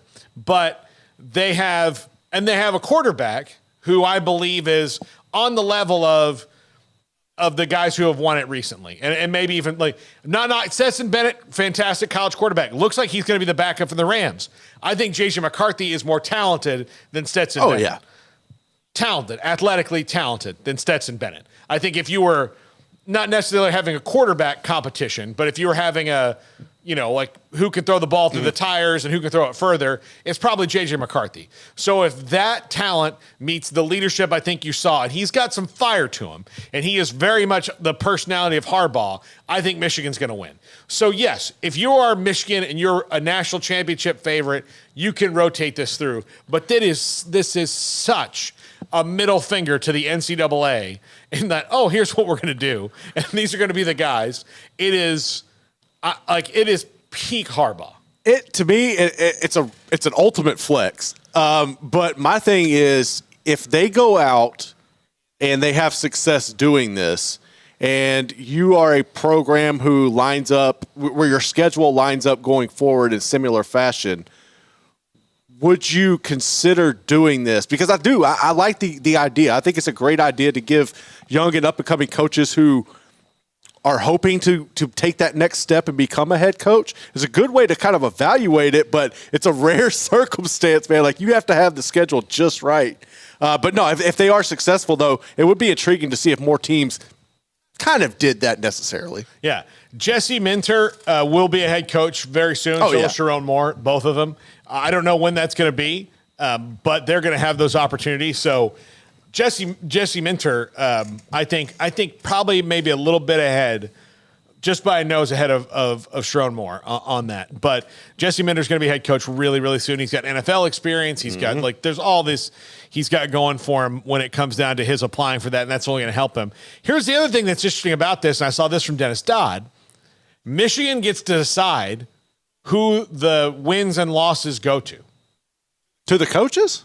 So Michigan can say those three, so let's assume, because they are clearly assuming, that they're going to go 3-0. Right, yeah. through the beginning. So let's assume that they go 3-0 through the beginning. Then Michigan gets to pick, does Jim Harbaugh get those wins, or is everybody 1-0? To me, that's stupid, because if Harbaugh's not coaching, he's gonna coach until Saturday morning, and then he's gonna have to sit at his house and watching his glorious big screen TV and take notes and yell and all that. That defeats the purpose anyway. Like, if you're suspended, then why the hell are you helping with the preparation throughout the week? Yeah. Like, that defeats the whole purpose of a suspension to me. Yeah. I mean, in my opinion. Well, they don't think he should be anyway. Well, I know that, but still. I mean, they clearly don't. I mean, and they agreed to one to make it go away. Right. The NCAA said, no, it's not going away. And we've seen them, the last couple of weeks, we've seen them flex a little more muscle lately, which seems to me to try to be like, yes, we can still do things. But ultimately, they wind up losing in the long run. So I get, you got to fight, you got to stand for, try to say that there are rules you got to enforce here. But, they're trying to make an example out of Jim Harbaugh, and good luck doing it. I don't know. Again, I have no faith in them to win. Even if they're right, I still have no faith on them to win, because they just don't. But, I mean, clearly Michigan didn't think this needed to happen. And then when they're doing it to you're not going to accept our suspension, the deal we thought we had, we are going to put our own, and then when we put it to it, we'll see what happens when we get down into it. So that's fair, but I know if I'm coaching in the game, I don't care if Harbaugh was there in the week and we get the dub, the win better be by my name and not his. Yeah. That's just at the end, that's how I'm viewing that. Yeah. No, I think Jim Harbaugh will do that. Oh, he should. Michigan gets to pick it. Look, one of them is Jay Harbaugh. I mean, he's going to. Yeah. I mean, so, yeah. Do you think he's going to, no, I'm sorry, Mike Hart, you can't have this. Not you. Yeah. No, I don't know. Well, I mean, of course, that one they'd have to really figure out, who's more. Yeah, exactly. Who gets the win in that one? Who gets the win First in that half, one? second half? First half, second half. But look, it's good. It's innovative. It's different. By the way, saw an interesting story pop out there today, and I can't remember who it was from. I meant to send it to you, and I didn't. But Amazon is interested in helping ESPN launch their new, probably $30 a month streaming service. Not surprising. No, that makes a lot of sense. Apple might be interested too, but Amazon is poking their head in as maybe being a partner with ESPN, not buying ESPN, but being a partner with it. That's what they want to do here first. Disney wants to maybe have a partner to help them distribute things a little bit better, and then we'll see. I wonder if Amazon will fix that Star Wars hotel that was a nightmare. I doubt it. It's just going to be a wash. Nothing. Yeah. $5,000 per family for a weekend. Jack's a big Star Wars fan. If Jack even had $5,000 to spend, I'm not sure he would even do that for 2 nights. Yeah. There's no way. No, I'm a huge Star Wars fan, but if you told me 2 nights and you're going to have this whole thing, $5,000, I'm not doing it. There's no way. Even if I was Jeff Bezos, I'd be like, I'm getting ripped off here. No, I'm not doing it. But Amazon and Disney is interesting. It's something to bear watching in the media landscape as we move forward. It might be a good Jim Williams segment as the story gets legs to kind of break down what they could bring, because there are, I mean, if you have Disney and Amazon partnering together, it's over. Oh, gosh. Well, you say, but we've seen right now a bunch of really rich people make really bad money decisions. Well, I understand that, but I really do feel like, and that was the weird thing with the whole Pac-12 deal and the streaming. Like, I stream 95% of my sports, so I thought it was a good idea. But the way ESPN's, the trajectory of that company's going, where they want to go to a mostly streaming format, I think it makes sense. And honestly, I think that's probably the future. And you're going to see more. Yeah, I definitely see Amazon coming in and taking over the industry. Yeah, absolutely. Katie Rader reminds me that Amazon has AWS. Netflix uses that. So they have a lot to offer. They do. Look, they're not the gigantic behemoth that they are. Oh, yeah, you make smart decisions. Hey, it's amazing what happens. If you're living in a major city, this happens. Even though we have an Amazon distributorship here, I'm not sure it's completely open. Yeah, I can't figure. I drive by it all the time. I can't figure it out. It's just like waiting for the next, they have to grow that big. But I was in Nashville for Christmas last year at the in-laws house. They asked me to order something from Amazon at 8 o'clock in the morning over Christmas during a freeze. And we got it at 9 o'clock at night. Nah. Yeah. And I said, it says, what day is this going to be here? So it says Tuesday. They're like, today is Tuesday. That's what it says. And then efficiency at your door. So while I appreciate that, it scares the crap out of me. But yeah, you have same day delivery in certain places. Yeah. And I remember looking at a menu, I'm sure I'm sure it means Wednesday. I'm sure it's just, I'm looking at the app. Maybe I didn't update it. Right there. It was, it was right there. And I am a Prime member. Spencer Goff, KC area. Some things are same day delivery. So I think a lot of that too has to do with probably the grocery aspect. Yeah. Because you need that same day. Yeah. Katie Rader once again reminds me that Amazon overbuilt during the pandemic are now selling some warehouses. So, I mean, you guys want to buy a warehouse?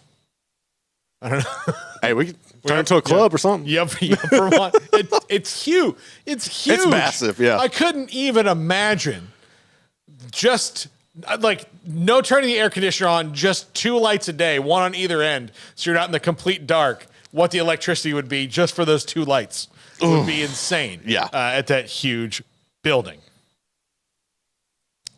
When we come back, Billy Embody talks SMU where they feel they are with the ACC. That's next. This is 365 Sports. I hate my job, but I don't mind getting up in the morning. I dread each day, but I can't wait to get out of bed. You ask me why, and what I'll say to you is true.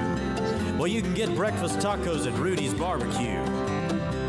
Scrambled eggs and brisket, they ain't fooling around.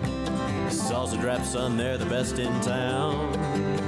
Barbecue for breakfast, yes, it's true. Put a smile on your morning at Rudy's Barbecue. Next in line. Boozers is the wedding ring store and more. If you're ready to get engaged or already married and want to upgrade your wife's ring for a special anniversary, Boozers is the place to go. With the largest selection of premier quality diamond engagement rings and wedding rings in Central Texas. They have 7 cases with over 300 styles of rings from top designers like Natalie Kay. Choose from yellow, white, or rose gold, plus beautiful top quality loose diamonds. With an in-house jewelry, they can also custom make anything you want. Bring in a picture or drawing and let Boozers create your one-of-a-kind pendant or ring. They can even use some of your old gold and diamond jewelry to create something new. At Boozers, you'll find a great selection of quality timepieces, and Boozers is the place for expert watch maintenance and repairs, too. They specialize in expert Rolex watch repair for fine jewelry, watches, custom work, and more. Go to Boozers on Valley Mills and Lake Air Drive in Waco. Boozers, the wedding ring store and more. At Ideal MRI, we feel blessed to be part of the Waco community. We're a small family business here in Central Texas. At times like this, the cost of healthcare has never been more important. And unfortunately, significant illnesses and injuries still occur. And that's why Ideal MRI is open and here to serve you through this difficult time. So if you need an MRI, ask your doctor about Ideal MRI. You can schedule online in minutes at idealmri.com or call 833-IDEAL-MRI.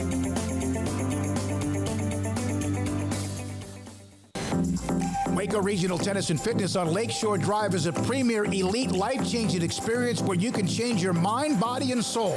Waco Regional Tennis and Fitness offers over 40 group exercise classes every week, including boot camp, indoor cycling, bars, silver sneakers, and more. If you haven't been to Waco Regional Tennis and Fitness lately, you're missing out on the improvements. New flooring in the weight room floor and locker rooms, new paint and mirrors added to the weight room and group exercise room, and many new machines have been added and arriving constantly on the weight room floor. New free weights, weight machines, TRX, rowing machines, stationary bikes, new treadmills, new ellipticals on the spacious weight room floor.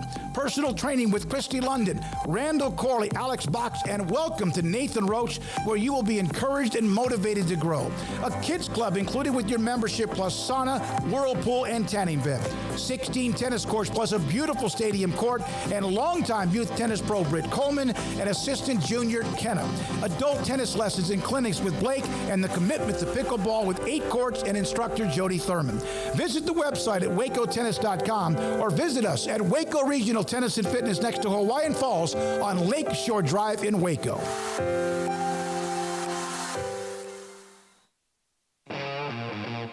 The 365 Sports Friday Show is presented by Bird Culchin Ford and the U.S. Army Waco Recruiting Company.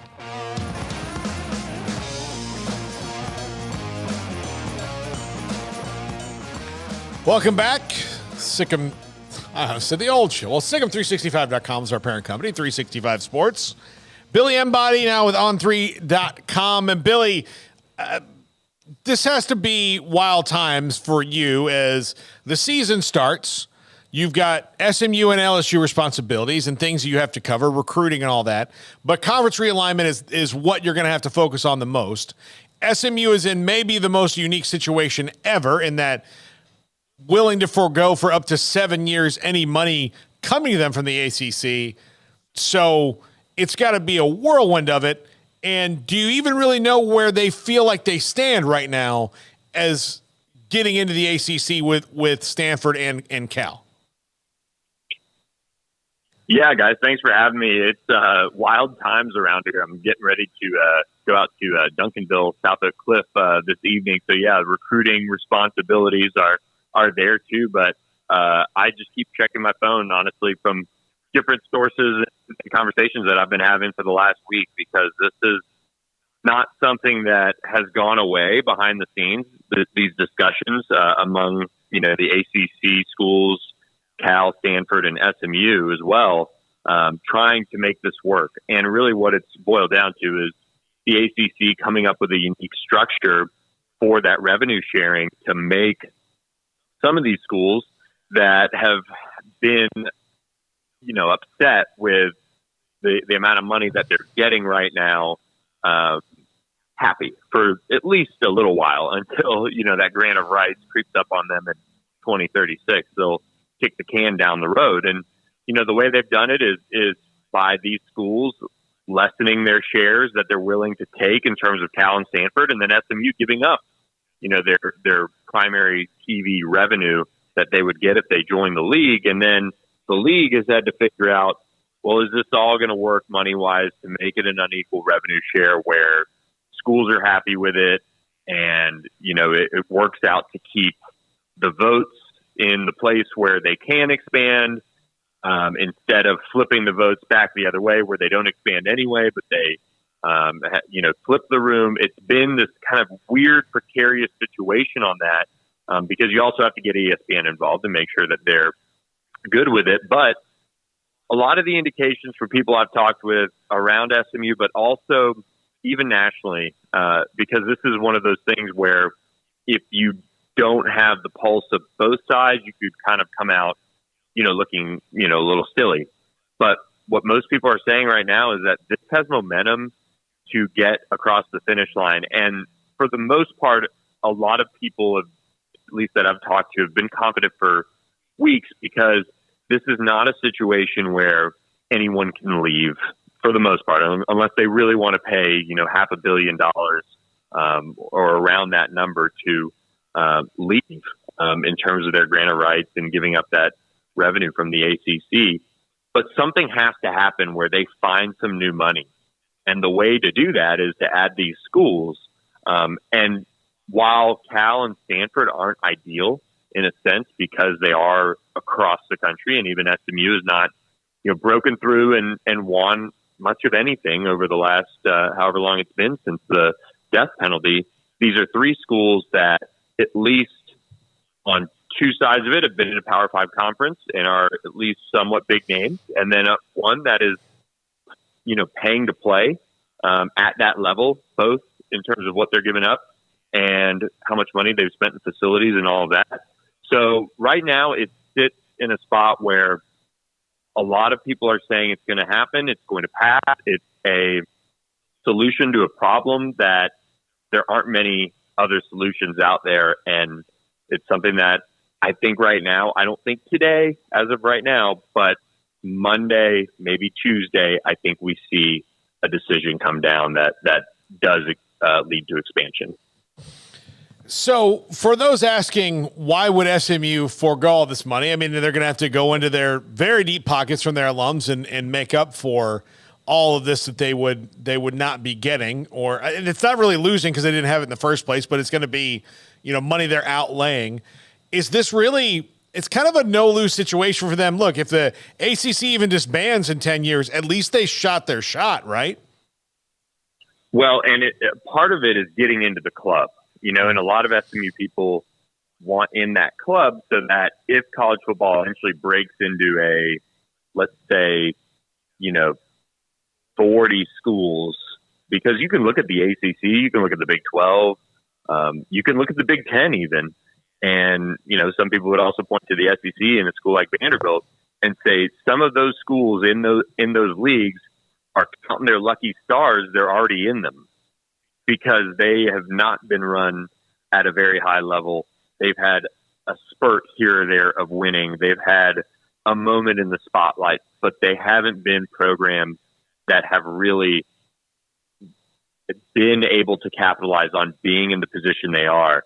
And for SMU, one of the things that they've always pitched over the last, decade and a half, that realignment's been a true storyline, is if we were to get in, this is what our plan is. This is the amount of money we have earmarked away. This is what we have in commitments for more money to the athletic programs.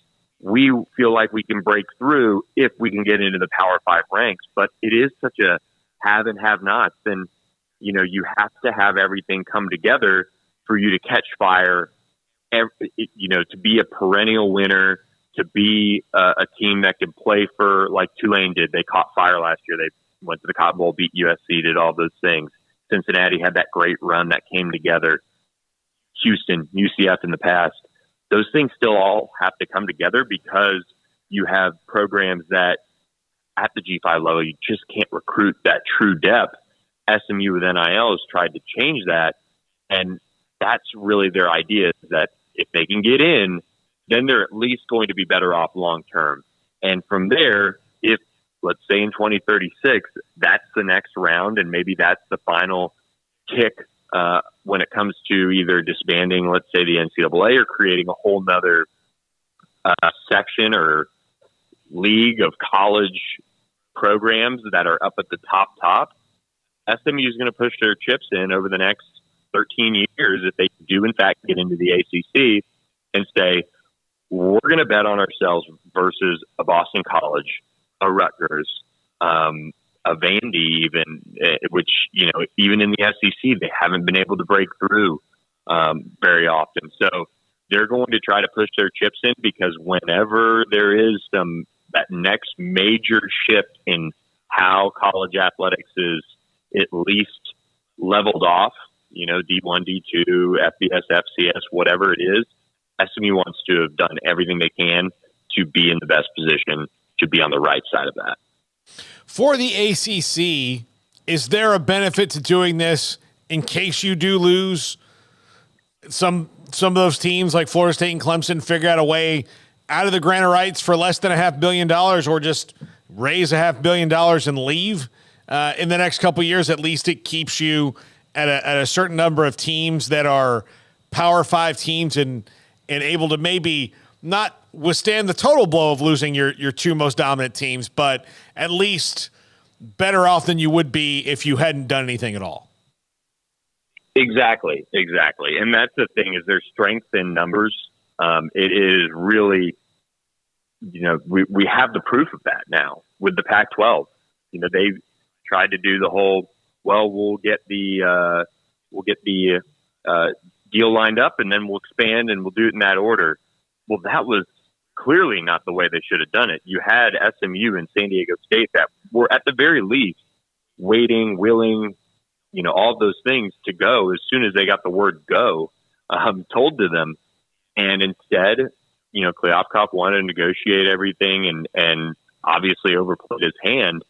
And the ACC is very different in the sense that it seems like this grant of rights is pretty ironclad. And like you said, unless they come up with, $500 million or so, we're probably not going to see these teams leave, Florida State and Clemson notably. So having the numbers in place is really important to this league because, when it comes down to it, next round of negotiations, this whole market is going to look very different. Streaming starting to catch a little bit of fire, and ESPN's obviously looking into that more and more, but it is just a really difficult situation to kind of navigate, and the ACC wants numbers. Billy, you wrote also a little bit this week about Mason Smith at LSU. I know this is not SMU related, but Mason Smith at LSU suspended for this game against FSU to start out the year. What are the feelings in Baton Rouge about that? Outside, look, Mason Smith broke a rule. He did a silly thing. I'm kind of surprised this was a hill the NCAA wanted to die on because they kind of have these ever-shifting calendars. Like, look, NIL was passed, but it wasn't official when this happened. They just changed a rule where transfers are getting denied waivers, but transfers that transferred before the rule was passed are getting denied these waivers. So it's kind of a weird situation. I think Mason Smith's caught in a little bit of the middle of this, although he did break a rule. Yeah, I think you honestly summed it up very well. It's pretty wild that it's a common sense thing on both sides. Mason Smith broke a rule. He could have waited. He could have, we're at the point, I'm 99.9% sure we were at the point that these players knew that NIL was going to, come and it was going to be legal and all things. But instead he went through, with the signing, and so did Keishawn Butte. And Keishawn Butte was kind of able to skirt the whole situation, last season. Instead, for Mason Smith, he's getting penalized now, which I don't love. I not even as just somebody who covers LSU, but I mean, there are, somebody on our message board, actually, credit to him, pointed out, Johnny Manziel served a half game suspension. Now, in my opinion, Johnny Manziel, they didn't have the proof. I mean, if you watch the documentary, at least that was what I took away from it, is they, ran it well enough to not have proof. Whereas the guy who set up the actual signing for Mason Smith turned him in, which is also pretty wild. But it is one of those things where you got to have accountability. It's a common sense thing on the NCAA side, though, that like you said, you really got to die on this hill. And he's a guy that sat out all last year after a torn ACL. And, I feel for him. I do, because he's a great kid, a young man, who, did everything the right way when it comes to being a 5-star recruit, just really, really great family, came, from the home area and ended up at LSU. But, these kids were ready to make money, and he jumped the gun and is paying for it now. And I wish it would just be one of those common sense things where let's figure out a different way here. Yeah, Absolutely. Billy Embody on 3.com. Billy, thank you so much. Talk to you soon. Anytime. Thanks for having me, guys. Yep. There you go. So there's momentum towards the 8th. I thought for sure it wasn't going to happen. But then the more you think about it, Garrett, I mean, what else are they going to do?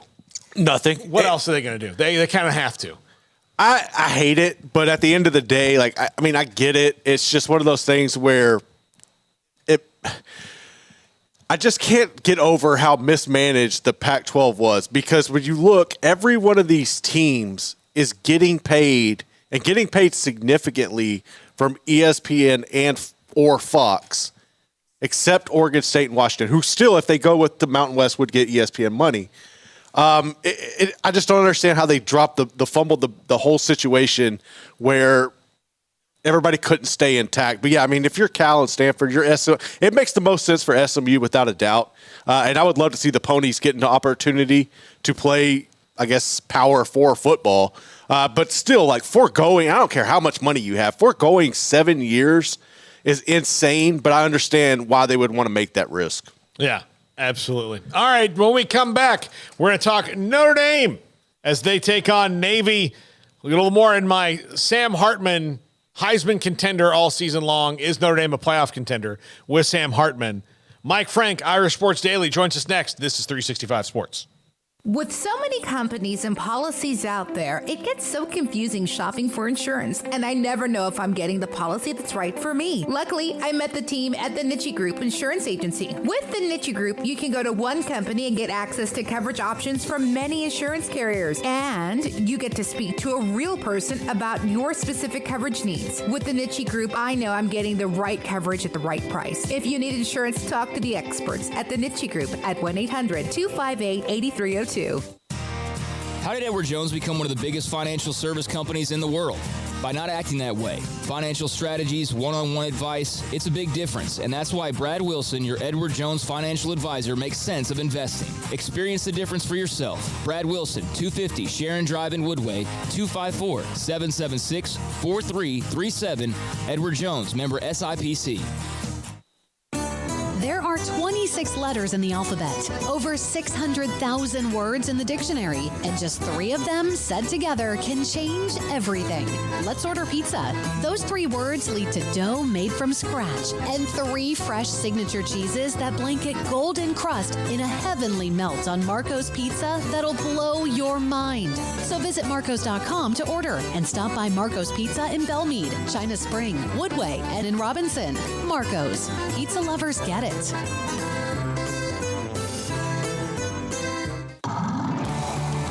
Waco Custom Marketplace is your hometown grocery store with a full-service butcher shop and bakery. Hi, this is David Smoke.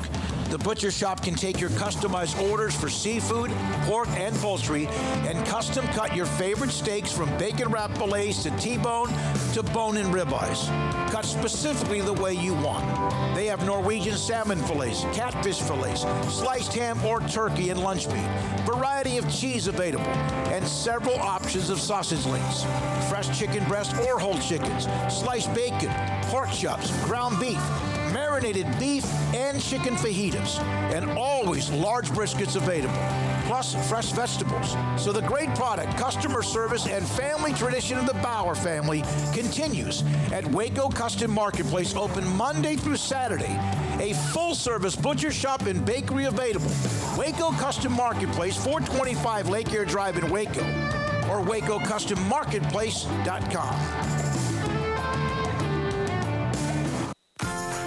Automatic Chef Canteen is a full-service micro-market vending and office coffee provider with state-of-the-art vending equipment, a wide variety of products, and offering custom-fitted micro-market vending office coffee solutions for your employee break room. You want a full break room solution and a workplace oasis? Well, Automatic Chef Canteen, locally owned and operated for over 50 years in Central Texas, also includes in-house mechanics on call 24/7 for fast, reliable service and maintenance. Automatic Chef Canteen, 6900 Imperial Drive in Waco, or online at automaticchefcanteen.com. Don's Humidor, your home with a 48-foot walk-in humidor with the elite cigar brands from around the world, including the #1 cigar of the year, Aging Room Cuatro Nicaragua. Plus, they have the great brands like Macanudo and Artur Fuente, Rocky Patel, Aston, and so much more. CBD, great for sore muscles, aches and pains, sleep, Vita Dreams, and anxiety, mild depression, general health and wellness. Their staff very knowledgeable on the subject. If anyone is curious about CBD, ask Carol and Ashley. Don's Humidor in the Townwood Shopping Center off Valley Mills in Waco. This is 365 Sports. Text us at 254-339-1122. The text line is sponsored by Riverbend Liquor and Wine, with the most extensive variety of craft beer in Waco. A hidden gem on Lakeshore Drive and 19th Street. Mike Frank of Irish Sports Daily joins us now. And Mike, certainly appreciate you hopping on the show today. And the Irish are in their homeland. Yeah. Getting ready. I guess you could call it that. Yeah. Getting ready for Navy, which I don't care. Like, look, Brian Newberry, the new coach there, they're changing out. They're still going to run what they run. They're still going to be Navy. Navy at 10-2 or 2-10 is still ridiculously hard to prepare for.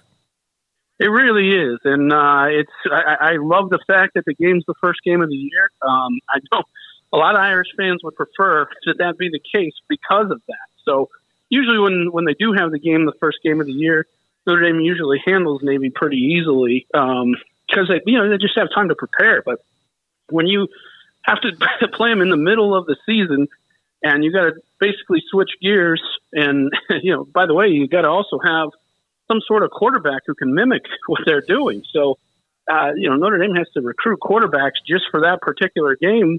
A lot of times they're walk-ons, but they have to find somebody just to kind of mimic what they do. So it's a challenge. It's a game that's been played forever and ever, and I don't think that's going to go away anytime soon. So, but I think a lot of Irish fans would prefer to have the game right up front, and that gives them the best chance to win. I did not know that they went and particularly looked for walk-ons that ran offenses like that. But that does stand to reason that if you're going to do it every year, you don't want to take an L if for any reason why you couldn't. What's one more walk-on?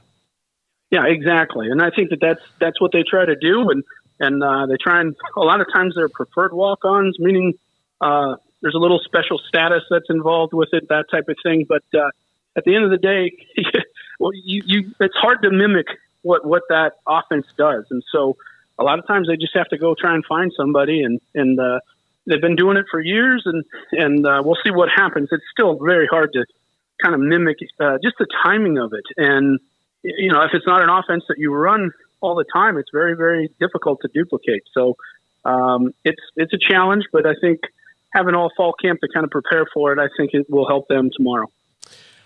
Okay, Mike, what will be the reason that Notre Dame takes the next step and gets back in the college football playoff this season, and what would be the reason that they don't? I think the reason they would is, by all accounts, this is a very, very tight-knit team. And I think, Brian Kelly needs to be given some credit for building the culture that he has at Notre Dame.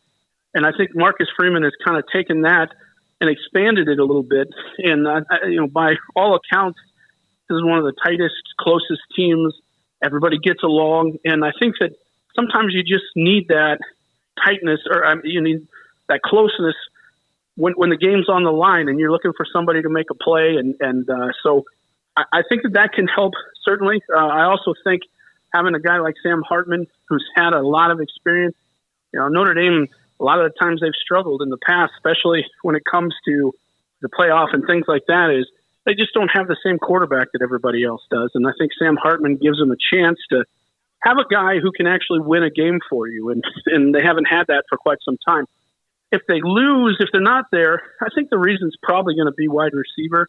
There's going to be 2 true freshmen that play a lot this year and maybe a third. And that's how bad Notre Dame's situation is at wide receiver. And it's not that they're untalented players. They're very talented players, but ideally you don't want that many freshmen playing. You would hope to have a lot more experienced and talented players, and they just had a real bad run of that at wide receiver. And so that's going to be the thing I think that will kind of keep them, not firing on all cylinders, at least for a couple weeks. And then once these guys kind of get used to the game speed and that type of thing, I think you'll see Notre Dame's offense start to take off. But I don't expect them to be a juggernaut right out of the gate. There's just too many unknowns there at wide receiver. But I think they'll have a good running game, and Sam Hartman certainly gives you a great chance to win. Mike, for people who have not watched Sam Hartman play a lot, I mean, I think he's pretty well known. He was probably a top 5 transfer available to anybody, no matter what service you looked at in their rankings. He is a very skilled quarterback, but what I think, and you kind of alluded to this, that makes him different is he is a gamer. Like, if it is close, if you need the first down, if you need the touchdown, if you need to get in field goal range, Sam Hartman has the knack to get that done.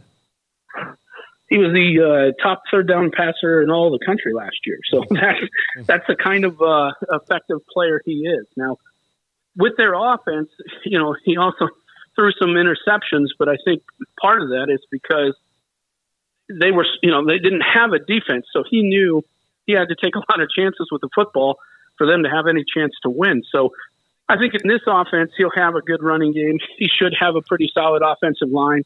And so he doesn't have to win every play himself. He can let other guys make plays. And I think that'll help too. But yeah, this is a guy who, by all accounts, has come in and just been a tremendous leader. Basically just gave the whole team, he got an endorsement deal with Beats, just gave the whole team their own set of Beats headphones. So he's won over the locker room really well, and we'll just have to see. But I'm excited because I think that it's been a while since Notre Dame's had a quality quarterback like this. And, Ian Book, I think, was a really good player and certainly a good college quarterback, but his deep ball was kind of his negative. And I think Sam Hartman throws a better deep ball, and that's really been something that's kind of hindered Notre Dame for probably the last 15 years. Is they just haven't had a really good deep ball passer. Mike, when it comes to realignment, Notre Dame is very influential with the ACC. Of course, right now, Jack Swarbrick very in favor of the Stanford and Cal ads, but they don't want to join the league. How do fans or people around Notre Dame feel about their position going forward with the ACC? Would they be happy with Stanford and Cal and SMU joining the league? That those are games now. Stanford's one they played a lot anyway, obviously, but Cal and SMU would be in that rotation of ACC games that they have to play. How do fans feel about that aspect of expansion, where Notre Dame won't join a league until their guns put to their head and they're made to? Well, you're excited about the Cal SMU matchup, aren't you? So, that's I think the answer, and that's really the situation. I don't think Notre Dame fans care one iota about that. I think what they care about is protecting their opportunities to get to the playoff. And I think a lot of Irish fans are concerned about what's going on in college football, not just with realignment, but NIL and transfer portal and those types of things. And Notre Dame is still one of the only schools, or I should say not still, but they're one of the only schools where you actually have to go to class. A lot of student athletes do all their stuff online, and you actually have to go to class. And that's a hard decision for a lot of kids to make when you can sit in the football office and do all your homework and take all your classes, and you have, usually a tutor sitting right next to you and helping you through the academic rigors. And because Notre Dame is different, it makes it difficult sometimes to land some of the top players. And so I think in the end, Notre Dame is just making sure they want to make sure they have a seat at the table. I think the best thing that happened was, at least for Notre Dame's sake, was the expansion of this to a 12-team thing, which is what we're supposed to see here in the near future. That will give Notre Dame a chance, certainly, to get in the playoff and have a chance to win the national championship. So I think if that had not happened, they'd probably be a little bit more concerned about what's going on right now. And ultimately, I think there's a chance they could get pulled into the Big Ten at some point, and I think that'll probably be the most likely landing spot. We'll see what happens with the ACC, but it sounds like Clemson wants out. It sounds like Florida State wants out. Miami wants out. And so we'll see how the ACC holds up. But I think Notre Dame's feeling pretty comfortable where they're at right now because of that 12-team playoff coming. And unless something like, changes, I would expect they'll try and remain as independent as they can. But again, TV money's a big thing. And even though Notre Dame has a contract with NBC that's expiring, there's certainly a lot of negotiation going on right now. But no matter what number they get from the NBC, I don't think it's going to be as big as what you can get at a Big Ten or an SEC school. And, even the difference of $6 million to a program is huge. And so at the end of the day, it's a bottom line business, and Notre Dame has to be mindful of that. And they're not one to dip into the coffers to help football. So it's going to be a situation where they're going to have to raise as much money as they can, and we'll have to see how it goes. It's interesting to say that, although, they did make a really smart move with the negotiation. They hired the guy who knows how much money NBC has. Yeah, sure. That always helps. That always helps. And I think that as a guy who also played at Notre Dame, I think that helped as well. He's the alumnus of the program and the school. So it's I think that it was a good fit, and by all accounts, everybody on the football staff is very excited about him, and we'll see how this all unfolds. But I expect Notre Dame. I expect him to try and push for some things. Like Notre Dame really struggles to get in transfers in the portal because of their curriculum, and if you don't take the right types of classes, you just won't qualify. So, but what we found is, Notre Dame has Coach Shrewsbury, who's now the new basketball coach, and Notre Dame had to bend because it just lost everybody, and they didn't have anybody to field a team with. So they had to bend in order for him to have a team and get some people in. So I'm sure Marcus Freeman took well note of that and said, well, Coach Shrews can get this done. Why can't I? And so I'm sure this athletic director is going to do what he can to try and help that situation out. And of course, he wants to be successful as well. Mike Frank, Irish Sports Daily. Mike, thanks so much. Great stuff. Enjoyed talking to you. Yeah, anytime. Thanks a lot. That's Mike Frank, Irish Sports Daily, with us here on 365 Sports. Garrett has to leave, so we're going to go to break so that he can leave and go do the job he has promised to do in calling Connolly football at Machota. A job, Garrett. Yes. I was the play-by-play announcer, but I used to be the voice of the Black Cats. Oh. Yeah, I used to be the voice of the Black Cats. Nice to know. I probably peaked then. No, it was a fun job. Lee Wigginton, who's the coach at Allen, was the coach at Machota. Lee's good. Yeah, a really good coach. They were a really fun team to do. I thought the last year I did them that I had a real shot to call a state championship game, and there was this team called Gilmer. Yeah. The year before was this team called Carthage. They've been around. But yes, Scott Surratt and Jeff Traylor ended those hopes for me. But good luck tonight, Garrett. Thank you. First game out with Tanner Carlson. If you are a high school football fan, you want to listen to those games, go to SIGM365.com. There's a free link up there that you can listen to those games at SIGM365.com. When we come back, John Machota of The Athletic. This is 365 Sports.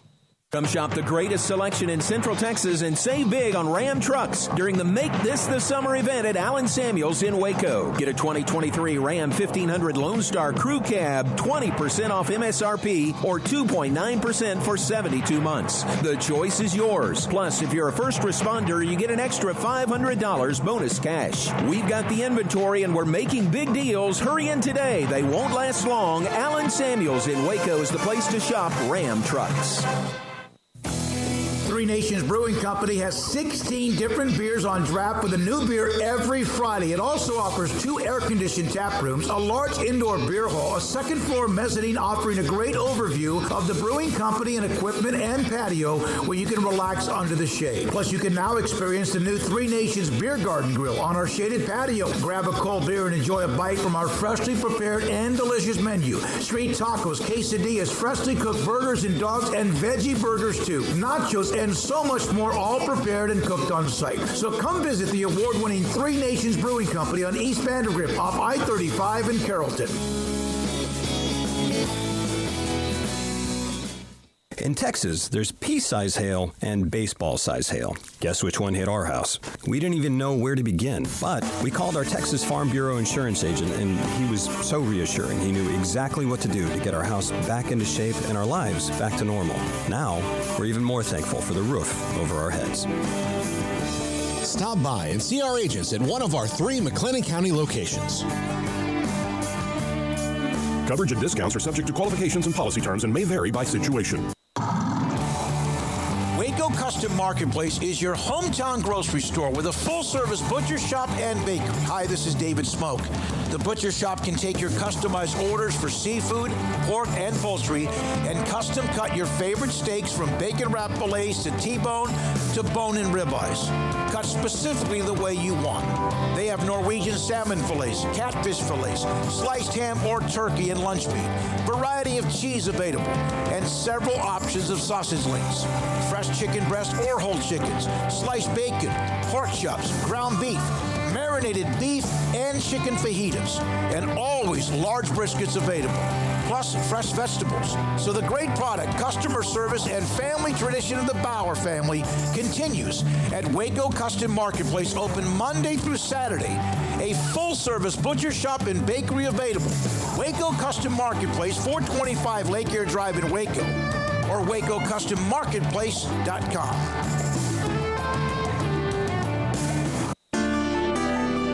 It takes time to reach goals. It's a truth that applies to more than sports. It goes for your financial goals as well. You work hard for your money, and you deserve an investment strategy that lines up with your game plan. And Chuck Verno, your Edward Jones financial advisor, can help. If financial investments aren't putting forth the effort you desire, stop by today for a financial review. Chuck Verno, 720 North 64th Street in Waco, 254-732-1161. Edward Jones, member SIPC.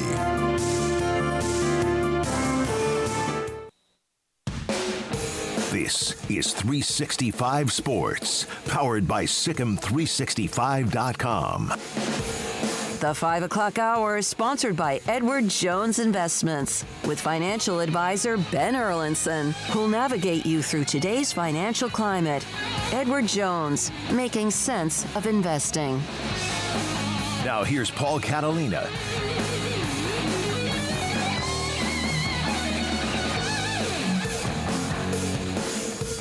John Machota of The Athletic, and it's John's favorite time of the year where he only has one more preseason game to cover, and then it counts.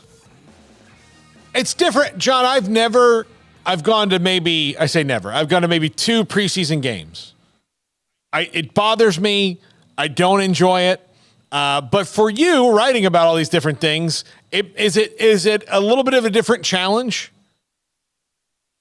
Yeah, I mean, it would be a little bit more exciting if you could at least get the starters out there for maybe 2 or 3 series in one of these games. I think that would help a lot. I mean, there is a chance that in this final game that maybe somebody shows up and, plays a little bit bigger than maybe I was expecting. Maybe that helps them make the 53. But for the most part, like the coaches and the front office have talked recently about how this is going to be one of the toughest 53s they've ever had to cut down. And I look at the roster and I don't think it's all that difficult. Now, there are some guys, like I said, that could really have a huge game tomorrow night. But for the most part, when the starters don't play, there's a part of me that's just kind of like, all right, let's get to the regular season.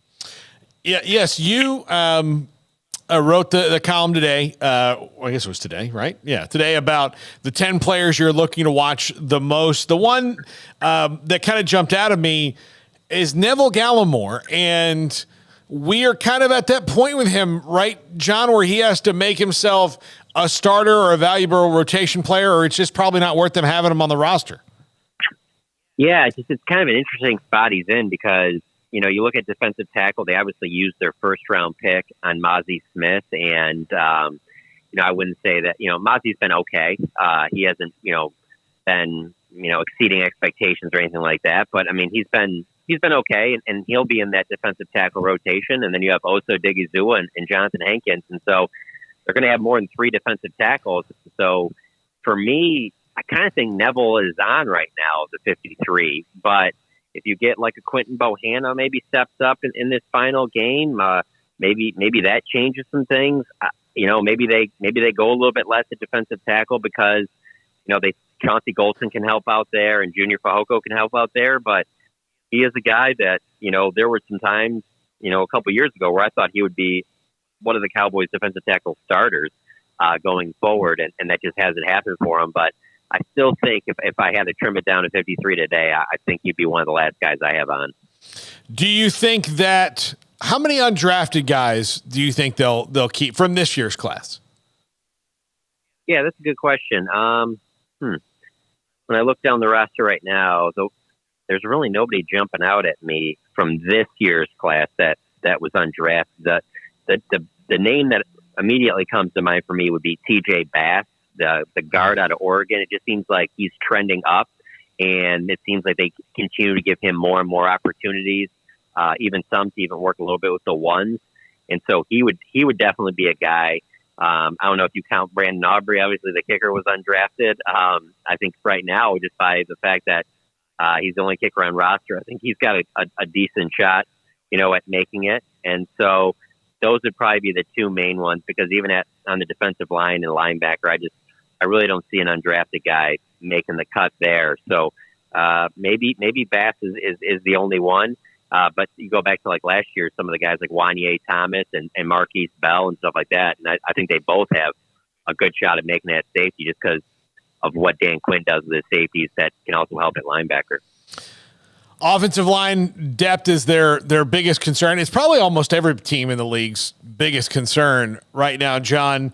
With Asim Richards and TJ Bass, you just mentioned, does that mean seeing more and more opportunities of those guys, that they're maybe tiring of Josh? I say tiring, that might not be but Josh Ball's expiration date is coming, and they're not that confident in let's go and all that? Yeah, I mean, I would say going into training camp, Josh Ball and Matt Letzko would probably be, their 6th and 7th offensive linemen on their depth chart. And maybe they still are right now. I don't know that anything's changed, but there hasn't been anything that's happened in the last month that's made you think, okay, yes, you definitely have. These are guys that can come in and help right now, and I see starting in their future. Whereas you could have said that in the past about some Cowboys offensive linemen. I don't necessarily feel that way about either of them. To the point where, like, if you rank the offensive linemen, like the starting 5 is that clear top 5, that 6th best offensive lineman for this Cowboys team this year might not be on the roster yet. It might be somebody that they sign off of another team when other teams, obviously cut down to 53 by next Tuesday. Or they could make a move to try and add in somebody, or maybe it's somebody that's just on the streets right now that they bring in like they did a year ago with Jason Peters. I'm not saying Peters, I think the ship sailed with him, but somebody like that where it's a veteran that they sign and people are kind of like, oh, yeah, I remember that guy. He played in the league for a while, former 1st or 2nd round pick type guy. But there's just a big drop off of that starting 5 to anything that happens after it. And it's a bigger concern, I feel like, in Dallas and maybe some other spots, just because they have not been able to keep that offensive line healthy for the last few years. Like Dalton Reisner?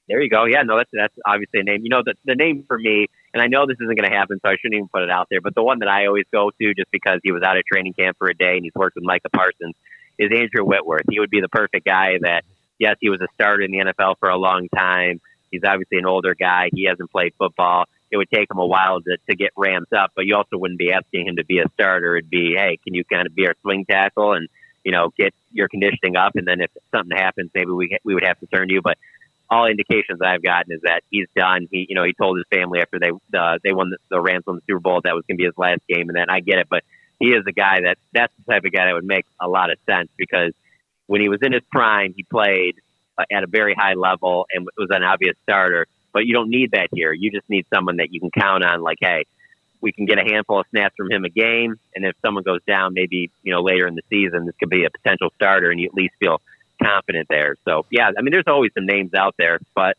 the problem is with those guys like that, it's going to take them a while to get ramped up and caught up to where they need to be probably physically. Because of special teams, I'm saying this. And it's not because I'm an advocate for fullbacks everywhere and I'm trying to help an endangered species. But would it surprise you that maybe not this year, but next year, Hunter Lupke, if they get him through on the practice squad, makes the roster? Yeah, it's possible. That's one of the names that Mike McCarthy talked about this week, that he's really going to go out of his way to get a lot of reps 4 tomorrow night, just because he doesn't feel like they've seen enough of him in those first 2 preseason games. So we'll see. When I look at my 53, like if Jerry Jones came to me right now and was like, "Hey, what's your 53?" We'll go with that. I just can't see keeping more than 3 running backs, and it's only because of the fact that you just have to go deeper at the defensive line, defensive back, and some of those other things. So running back's a spot where I can get away with keeping 3 because it's also a spot where there's going to be other teams cutting some pretty decent running backs too, that if you needed to, there'll probably be some okay value out there for your number 4 back. And so because of that, I just think it would be really difficult for Hunter Lipke to make it. I think for right now, I would go with Tony Pollard, Rico Dowdle, and Deuce Vaughn. Are they in the depth chart in that order, or do you think Deuce sneaks to the second one? I think I would say, you would. 2 could very much be a 2A, 2B, depending on the situation you need him for. But and there's no question that Deuce is played himself into that role. Going into camp, I would have said, he'll probably be like their 4th back. But he has certainly played himself into a role where week 1, Sunday night, Giants, you could put him in there and have him touch the ball 10 times, and it wouldn't surprise me. What do they do about linebacker depth with DeMarvion Overshone gone?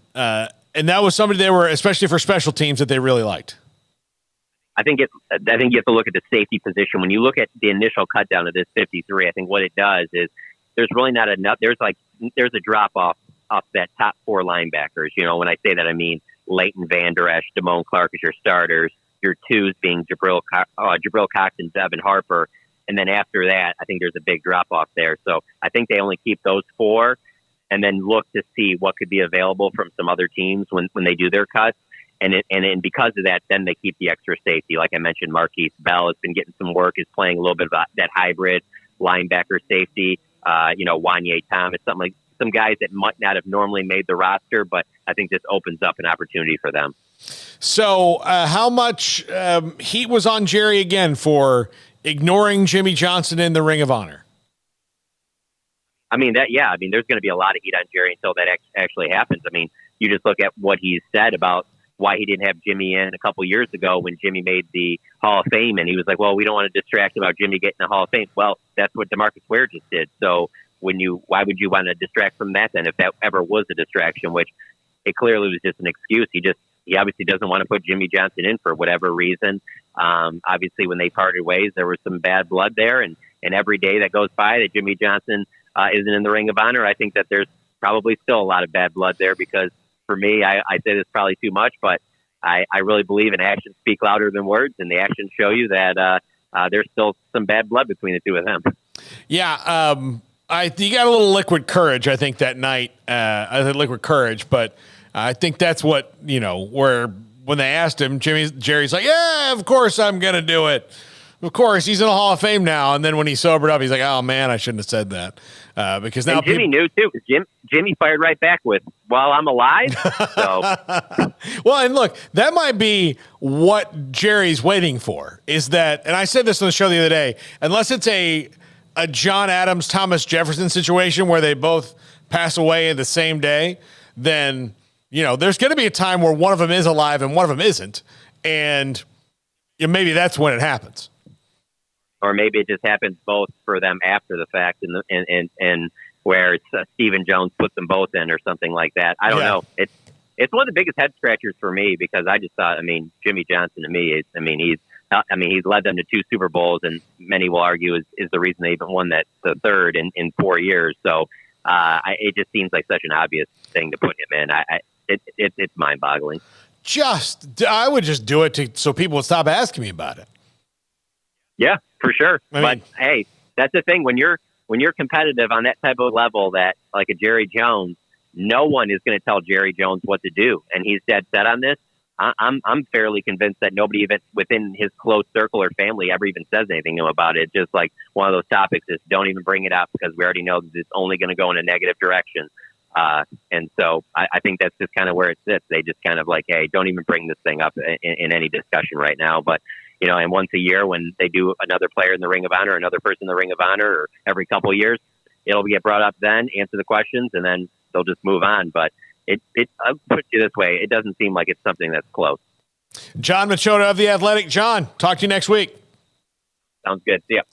That's John Machota of The Athletic here with us on 365 Sports. And, yeah, it's just such a weird thing.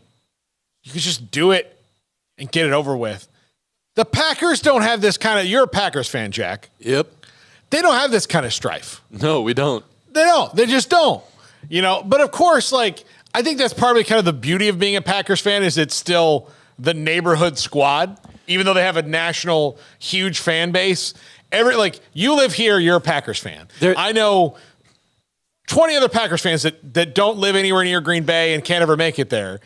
And even though they have a national fan base, if you go, Packers play the Cowboys at AT&T Stadium, green jerseys everywhere. Yep. All over the place. It's beautiful. But it still feels like the attitude of it is this is the little neighborhood squad. Yeah. Though, like, kind of on the topic of, like, owner versus we got, team president, and when that person can be fired, yeah, that adds a different dynamic to it. There's a certain amount of, like, oh, it's just like the head coach. Like, they're not getting the job done. Should their job be in jeopardy? The problem is it's a Midwestern business. So yeah, but here's the other thing though. If the Packers, what do the Packers have? Like retiring jerseys? They have like a Ring of Honor. I don't know what they call it, but yeah. But whatever. If let's just say Antonio Freeman rubbed the GM the wrong way, a team president the wrong way, and the fans all love Antonio Freeman. Yep. And then he had gone forever without any kind of recognition. Jordy Nelson probably falls in that category. Don't you dare speak ill of Jordy Nelson. Yeah, exactly. So if whoever the team president is like, you know what, Jordy Nelson and I had an awkward encounter I'm not putting him in. I don't like him. That guy would be retired eventually. It'd be one of those things where, you've been here a while. Like, it's time to move on. They wouldn't straight up fire him, obviously. Well, also, but it'd be like he might be the president might be the president, but there are enough other voices like in the company, in the organization that could probably push him to that. Where when you're the owner, when it is 100% your team, people can push all they want. And it's not happening if he doesn't want it. But like the thing about Jerry and Jimmy was both of them were sick of each other. Yep. It was going to happen regardless. Jerry was going to fire Jimmy, and Jimmy was trying to get fired. Like it was, they could have handled it a lot more like mature adults, but you're talking about two gigantic egos that were involved in that. So, it's just so unfortunate that it's come to that. But there's nobody like of the guys that Jerry's put in the Ring of Honor that did not play for him. All of them except for this one right here, DeMarcus Ware, are because of Jimmy Johnson. Yeah. All of them. So this is the first one that's not because of Jimmy Johnson. Bottom line. Darren Woodson, Jimmy Johnson, even though he overlapped several coaches. Aikman, Emmett, Irvin, Larry Allen, Charles Haley, Jimmy Johnson. He was there. So, yeah, all of them right there. When we come back, Josh Nabors, Crystal Ball College Football's Neighborhood Watch. That is coming up next. This is 365 Sports. In our logo and advertising, we say we are people that you can count on. What does that mean? It starts with providing a quality vehicle and quality service at a fair price.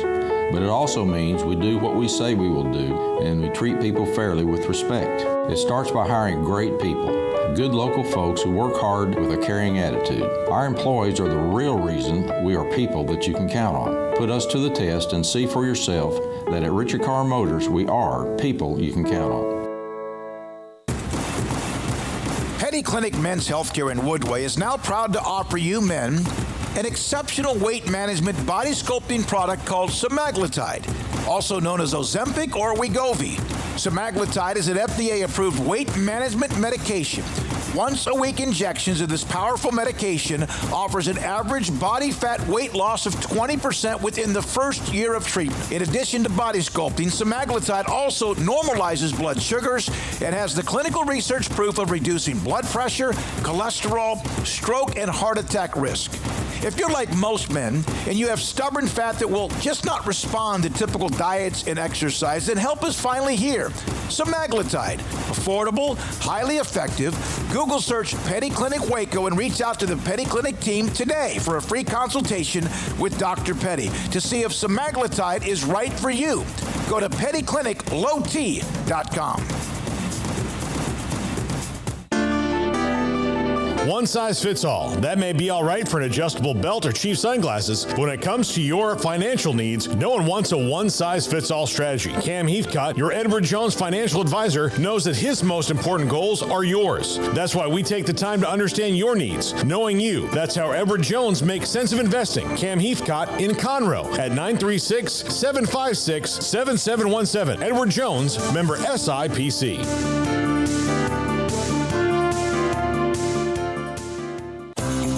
At Ideal MRI, we feel blessed to be a part of the Waco community. We're a small family business right here in Central Texas, and our goal is to bring down the cost of healthcare while maintaining high quality. At times like this, the cost of healthcare has never been more important, and unfortunately, significant illnesses and injuries still occur. That's why Ideal MRI is open and here to serve you through the difficult time. We offer premium MRIs just like a hospital with state-of-the-art technology and specialists, but you'll pay less.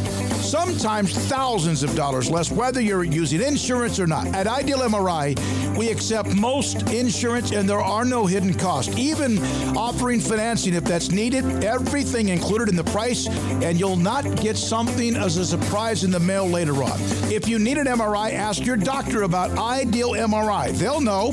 You can schedule an appointment safely from home online in minutes at idealmri.com or give us a call, 833-IDEAL-MRI, idealmri.com.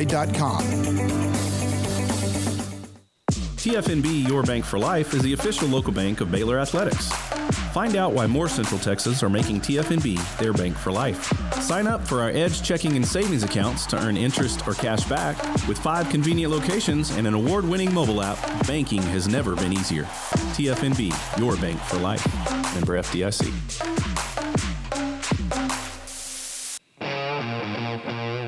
The 365 Sports Friday Show is presented by Bird Culchin Ford and the U.S. Army Waco Recruiting Company. Thank you to Bird Culchin Ford. In case you're joining us late and you're wondering where the collective smokes are, they are on their way to Mansfield to do Midway versus Mansfield as high school football in Texas gets underway tonight with week 1. And I, after 18 years of doing high school football, have retired from such endeavors to focus on other things, like talking to Josh Nabors from Crystal Ball College Football's Neighborhood Watch. Josh, thanks for hopping on with us today. Always great to talk to you. It's been a weird, like when it comes to college football news, before we get into week 1, it's been a very weird week of news when it comes to realignment. You know, the Mountain West and AAC are both making pitches to the remaining Pac-2 schools, the ACC and Stanford and Cal and SMU. How do you shake out everything that's happened here in the mad dash to find a home for the Pac-4 and SMU, I guess? Yeah, good to talk to you, Paul. It's been strange.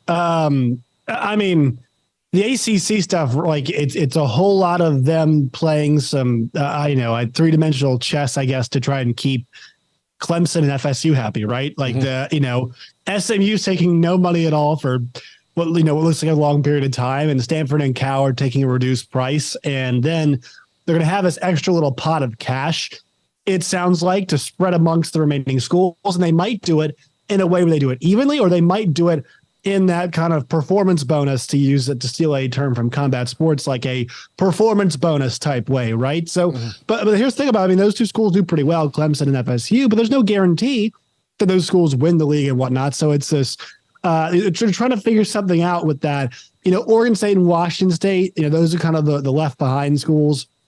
And we talked about, I do think it's likely they find a home. I think it's actually a credit to them. Like, just think about how good their football programs have done, despite the fact that they are not the best football programs in their state. Oregon State last year had so much success under Jonathan Smith. And then I would say Washington State, and I know the Nick Rolovich hire wasn't excellent, but ever since Mike Leach has come in, they've done a pretty good job, remaining relevant, remaining like a solid program. And even before that, even Ryan Leaf's teams obviously went to a Rose Bowl, which is a massive deal. But these programs have found a way to have some success, and it feels like because of that success in major conferences, they're not going to be totally left by the wayside. They will find a home whether it is the AAC, whether it is the Mountain West. Obviously, it's not what they wanted, but it is the new age of college sports that we are in, and particularly college football, that, it's just kind of a challenge to find a home.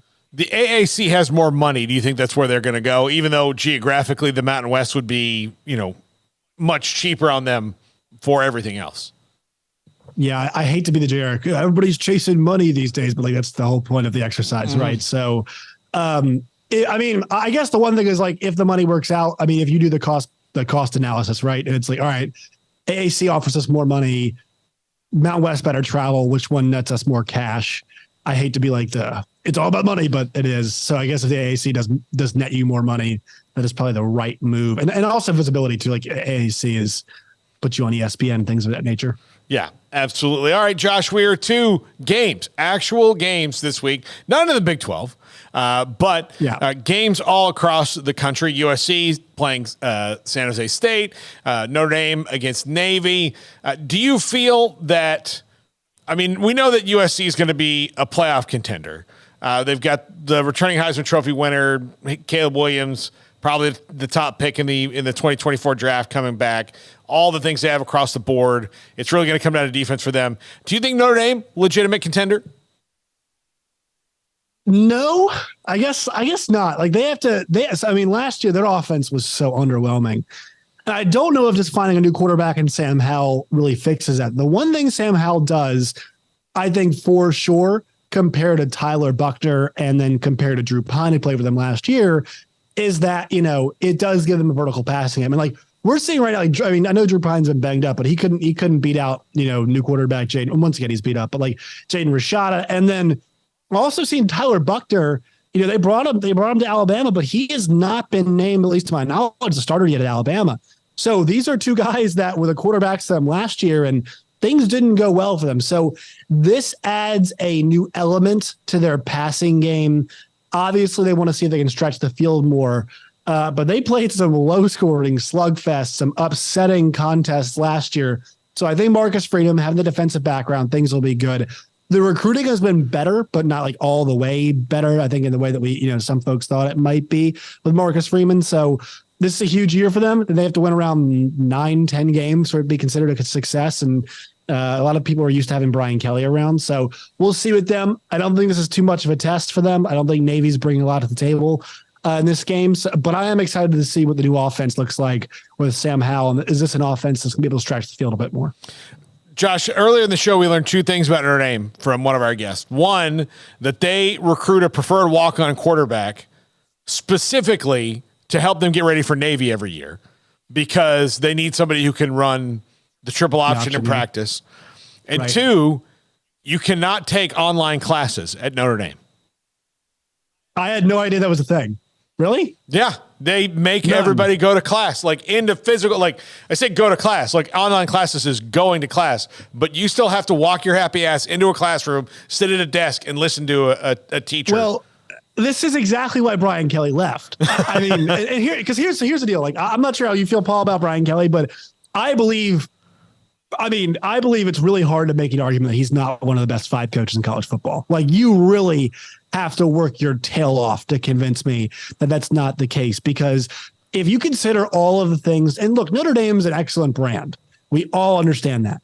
But the academic requirements with which they have, I went to school with some kids who got in there, but it's a fist fight, man. You better be a smart kid. And that does limit them. And we already saw last year the success Brian Kelly had in year number 1. We're seeing it year number 2. They're a top 5 team preseason. I think they were picked to win the SEC West, if I'm not mistaken. 2, he is an excellent football coach, but this is why he left, because how challenging that is. And I do feel bad for Notre Dame fans because, to some extent, because it feels like in modern college football, you do need to be not bending some rules, but you gotta basically make every single exception. These large state universities generally are the ones competing for championships. And even Ohio State, which is a really good academic institution, and Michigan to that extent as well, they're breaking the rules for the players. I know a kid who went, a couple kids actually went to Michigan. And look, I probably couldn't get into Michigan, but I definitely know they couldn't get into Michigan. And these schools are making exceptions to their players. Notre Dame is not one of those schools. And that's why we know it's just really difficult to win there, because there are certain stipulations and things you have to be doing. Like you have to go to class. Yeah. I grew up going to Catholic school. I know a lot of people who went to Notre Dame. A lot of people. Jack, you too. Like, I think I know maybe just from my town, Fort Myers, Florida, 20 Notre Dame grads. Maybe 20. Smart people? Oh, ridiculously smart. Crazy smart. Crazy smart. If you ask my Catholic mother where she would have rather me gone to school, Florida State where I went, or Notre Dame, she would have said, I'll burn Florida State to the ground if you could go to Notre Dame. She wanted me there so bad. She'd again, but yeah, it is that kind of, but I know a ton. You're right about that. All right. So USC this year with Lincoln Riley, going like this, last year was the same story for Lincoln Riley when it came to, you have an offense that most people can't stop, and you are all over the field all the time on that side of the ball. But when it comes down to it, against good teams and against bad teams, a lot of times you just can't get in their way and keep them out of the end zone. They have made a significant investment in the transfer portal on defense. Does it make a difference for them this year, or does he have to maybe make a significant investment in a different defensive coordinator? I think the latter. I understand the roster was what the roster was. Mm-hmm. I was surprised he brought Alex Grinch back. Because, how many years of this do we have to see? His teams are successful, but his faith and loyalty to Alex Grinch, I'm not sure about you, Paul, but it's surprising because his defenses have been bad, and this is year after year after year now. We're seeing just not much improvement. And look, Oklahoma's defense was bad last year. They had preventables, but that's Alex Grinch's defense. And so, I'll believe it when I see it. And for them, they've got a schedule that features Washington, Oregon, Utah, and this new look Notre Dame team, and at UCLA as well, too. So those are 5 games that I think we all believe are going to be somewhat of significant defensive challenges for USC. Do they pass all of those tests? I doubt it. Now, does the defense have best tests flying colors? Not really sure. We saw last year, they got in a couple shootouts, and if things go differently, the second Utah game was standing. But that first game was, that was rock'em sock'em robots back and forth all the way. But you can't play 4 or 5 of those every single year and come out on top in all of those games. It's just not going to happen for you. So I'm not sure if they need market improvement. I think they do. I think they need market improvement. If they want to go 11-1, they're going to need market improvement. If they want to go 12-1, they're going to need market improvement. And I think that's what it's going to take to get into the CFP for them. Although they do have Caleb Williams, and I think it does help with kind of the ratings and being a CFP darling. But I think they need to go 1 loss, and I'm not sure they can do it if they play defense like they did last year. Well, and look, that conference is going to be wild. You have I talked about it earlier in the show. You mentioned the team. Look, I think. And again, there's 4 teams in the playoffs. So even for the teams you think are going to go, like Georgia, everything still has to go perfectly for you to be sure to get there. But they have 4 teams, maybe 5 if everything goes perfectly for them, could wind up in the playoff. USC, obviously, Oregon, Washington, Utah, which I got something to talk about here in a second with Utah. And I think with DJU, who I think with Jonathan Smith's offense and that will do well, Oregon State could sneak up and surprise a lot of people. Yeah, we shouldn't be surprised if they do it, right? Yeah. It's 10 wins. Now, I will say this. I think, and we do this a lot in college football, right? I think I'm looking at Tennessee and South Carolina this year because they had such good years last year. I think people are depending on them to get better. Oregon State won 10 games last year, and they're bringing in Jonathan Smith. I think they do have a lot back from that team. And Washington won 10 games, but you're kind of capping out, that's kind of where those programs maybe Washington a little bit better than that, but that's kind of your ceiling. The big key is, do you get caught by those teams in those games? And the good news for USC is they did not draw Oregon State this year, right? So that is huge for them. They did not draw Oregon State, so they are avoiding that, but they do have everybody else. The good news is most of them are at home. Notre Dame is the one road game, and then Oregon is the other one. So in conference, Oregon's the big road game, and then out of conference, obviously Notre Dame is the big road game. So Those two programs too, man. Yeah, I mean, they'll be competing definitely for a chance to make it. I'm just wondering if they do take a little bit of a step back just because they did kind of tap out last year. I think Washington maybe has a little bit more to go, but Oregon State 10-win season, it's about as good as you can get at Oregon State. Yeah, absolutely. All right, on Utah news, they have released their two deep. Cam Rising is listed as their starter, and we know he's going to be a starter when he gets back. I just don't know if Bryson Barnes, by the way, listed as the backup quarterback, who I think you'll see next week against Florida. But Cam Rising has kind of let it out there that, I'll be all right. Do you believe it? So the injury stuff, it's difficult, right? Because we know, and the college coaches are allowed to play stuff very close to the vest. Also, I'm not sure if you saw this interesting stuff Brett McMurphy had today. The Big Ten's got to release their injury reports a couple hours, which I thought was fascinating. Not sure how you thought about that, but that's fascinating. I'm all for it. I think that I am too. I think eventually it's going to be like the NFL. I think you have to go that way. You've already got a gambling issue you have to deal with in the NCAA anyway. So you might as well lean into what you need to lean into and make sure that you're completely on the up and up. And I just as a media member get so tired of coaches like, well, is so-and-so going to play? But, and you're like, I don't. Yeah, I think he could be. He's trending that way. Like, just tell me. Right. Absolutely. And I think, I mean, I get they want to play tricks on us, but we are in a culture. Remember when the Oklahoma kids were on top of the journalism building or in one of the windows having to watch practice to see if it was Rattler or Caleb Williams running with the ones, the twos. Like, we should not be having to do that kind of stuff. We should get more honesty from the coaches. So I think that would be, I think we should eventually just get to the point, where we get that. But look, Cam Rising, it was January 1st. We saw it happen. We're now or whenever the Rose Bowl, I think it was January 1st, whatever it was. August 25th. That's a pretty significant turnaround right now. He is a young man in the physical prime of his life. So we'll see, but Utah better.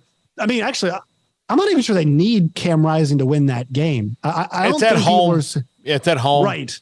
Yeah. Right. And Rice Eccles is a really good advantage. Now, notorious slow starters Utah are. Yeah. Notorious slow starters. So we will see. But I think if I'm them, like, your goal this year is another Pac-12 championship. I think that is for them. They're building right now upon what they had the last couple of years. I would protect Cam Rising at all costs. This game, I don't think ultimately defines what their season is. You could say, well, they're a playoff contender or whatever. Yeah, I mean, this team needs to win a New Year's Six Bowl first, right? Mm-hmm. Like, I think that is, we've seen them come up against it now twice, Penn State and Ohio State, and basically Ohio State's backups, and they were not able to get the job done. So, that's what they're building towards, I think.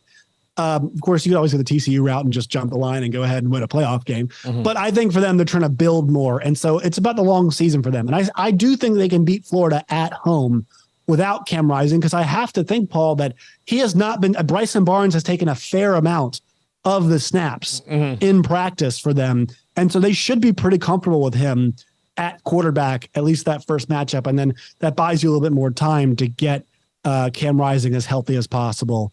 And it gives you a couple more weeks to do so. Josh Nabors, Neighborhood Watch on Crystal Ball College Football. Head over to that channel. It's also one of ours. Subscribe, watch Josh's show when it comes out each afternoon. Josh, thanks so much. Talk to you soon, man.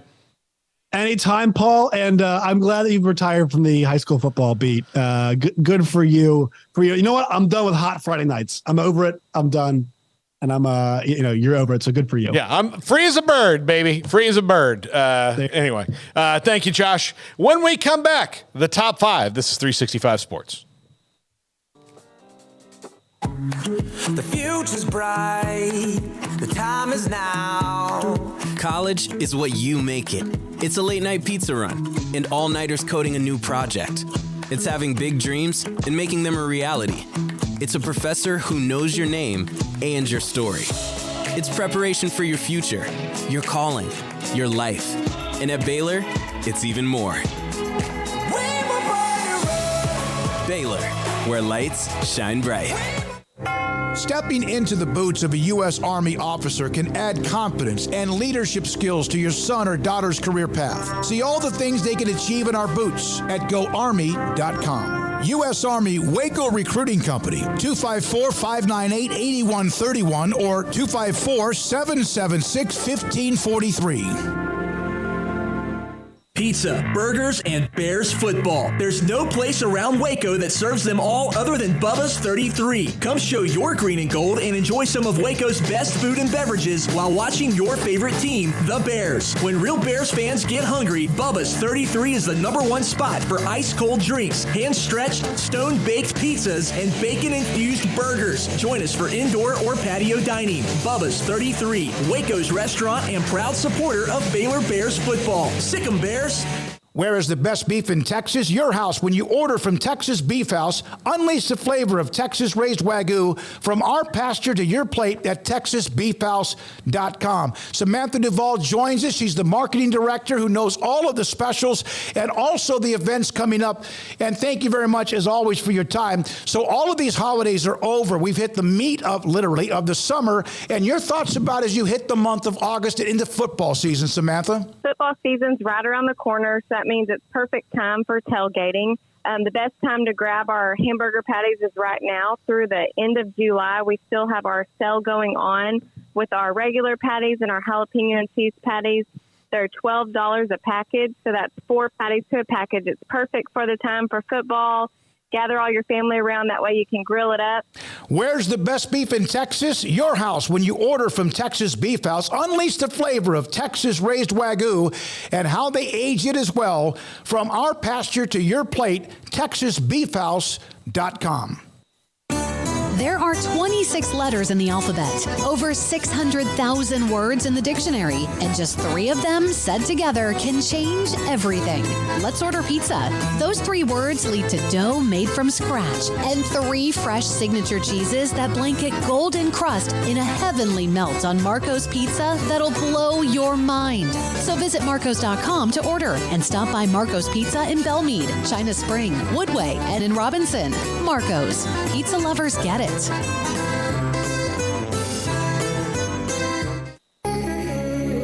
It's time for Paul Catalina's Top 5, brought to you by Texas Beef House. Where's the best beef in Texas? Your house when you order from Texas Beef House. Unleash the flavor of Texas-raised Wagyu. From our pasture to your plate, TexasBeefHouse.com. Top 5 predictions for 2023, Volume 2. Volume 2. I'm going to keep doing, well, I can probably do these until about Wednesday of next week, and then I got to let it go. Unless some bad things happen this weekend, and then I might have to change one. But number 5, Alabama will be good, but have lots of growing pains. They'll be really good, but this whole 3 quarterbacks, this is the first time they've gone into a year in a while without knowing who it's definitely going to be. They needed a reset at the skill positions last year. Their lines will still be really good. They'll still be a Nick Saban coach team, but I do think that you'll see them be, and you saw it a little bit last year, just be growing up a little bit. This is a transitional period for Alabama a little bit, as much as Saban will transition to things. But look, Kirby Smart has taken over the league. There are, Brian Kelly's in the league now. Tennessee, it's harder. When you are as successful as you have been, Hugh Freeze is back. All these things. When you are as successful as you have been, as Nick Saban has been, for as long as you have been, then everybody starts making hires to beat you specifically. Everyone who has been hired in the SEC since Nick Saban's been there has been hired to beat him. Nick Saban was hired to beat Urban Meyer. And then eventually that happened. Urban left, had health problems, and left. And then he went to Ohio State. And then what did the Big Ten do? The Big Ten hired a bunch of coaches to do what? Beat Urban Meyer. Now, they didn't really do that, but they tried. Yeah. Urban Meyer wound up undoing his own situation there, but they're now hired to beat Nick Saban. When Mac Brown got hired at Texas, he was hired to beat Nebraska, and then they did that. And then then you had Bob Stoops coming in. You had all these things that were hired specifically to beat Mac Brown in Texas. Art Briles hired at Baylor. So that's going to have an effect on them, I think, long term. I mean, the quarterback question is still, and then look at like their safety play, which is Saban's position, like that he coaches. Their safety play has been trending downwards over the last few years too. So it's really something to keep track of, and it's an interesting thing to watch out for in the SEC, because some people are still like, it's Saban, give me a reason not to trust him, and some people are rightfully looking at this year as there's some bigger question marks for Alabama. Yeah, absolutely. Okay, number 4. Sam Hartman sets the world on fire at Notre Dame. I know you're probably tired of me talking about Sam Hartman on this show today, if you've been watching the whole time. I'm a huge Sam Hartman believer. I watched him at Wake Forest destroy most of the ACC, and if he didn't, he played in really good games against them. I think Notre Dame is going to have a fantastic 10-2 type year, if not better. I think Sam Hartman will be in the Heisman conversation for most of the year, if not wind up being a finalist. One, because he's the quarterback in Notre Dame. He's the best quarterback they've had there in a long time. And I know that, you can say like, well, he did this. And I think he's going to be fantastic there. He's going to raise the level of everybody around him. Notre Dame is going to be super fun to watch this year, because Wake freaking Forest was so fun to watch when he was there. Yep. And I have no love lost for them, especially when they beat my alma mater. But Wake Forest was fun to watch when he was there. Sam Hartman is the gamer's gamer. He'll throw less interceptions this year. He will look really good. I don't know if he's going to be an NFL quarterback one day. I know he'll get the opportunity, but this guy is fun to watch, and I think he's in it the whole year. I completely agree. I do wonder what he's going to look like in a more pro-style offense. The long mesh at Wake Forest is one of my favorite things to watch, honestly. But so it'll be interesting to see him transition to that. And is it sad that, like, even without him, I'd almost be like, okay, but Notre Dame was going to go 9-3, 10-2 anyway. Like, I wonder how much of a difference he makes for this team, for this program. Do they make a bit of a breakthrough? Do they really push for that playoff spot because of him? If they do, I think a lot of people are going to look at it like that, like it's because of him. But I don't know. They've got a few big games on the schedule. Otherwise, I'm not convinced they should go worse than 9-3. Yeah. So. Absolutely. Number 3, Caleb Williams will not repeat as Heisman winner. Bold. It's by not, bold, I mean not. But there's a lot of columns today. I felt like this is like about why he's the best shot, but Johnny didn't, Jameis didn't, Tebow didn't. A lot of people have not. Yeah. Come back and done it. It's really hard. I think it's part of this. You have a lot of a bullseye, and I think also voters, even if you have a great season, which Caleb is probably going to have, just want to vote for somebody else. Yeah. They just want to vote for somebody else.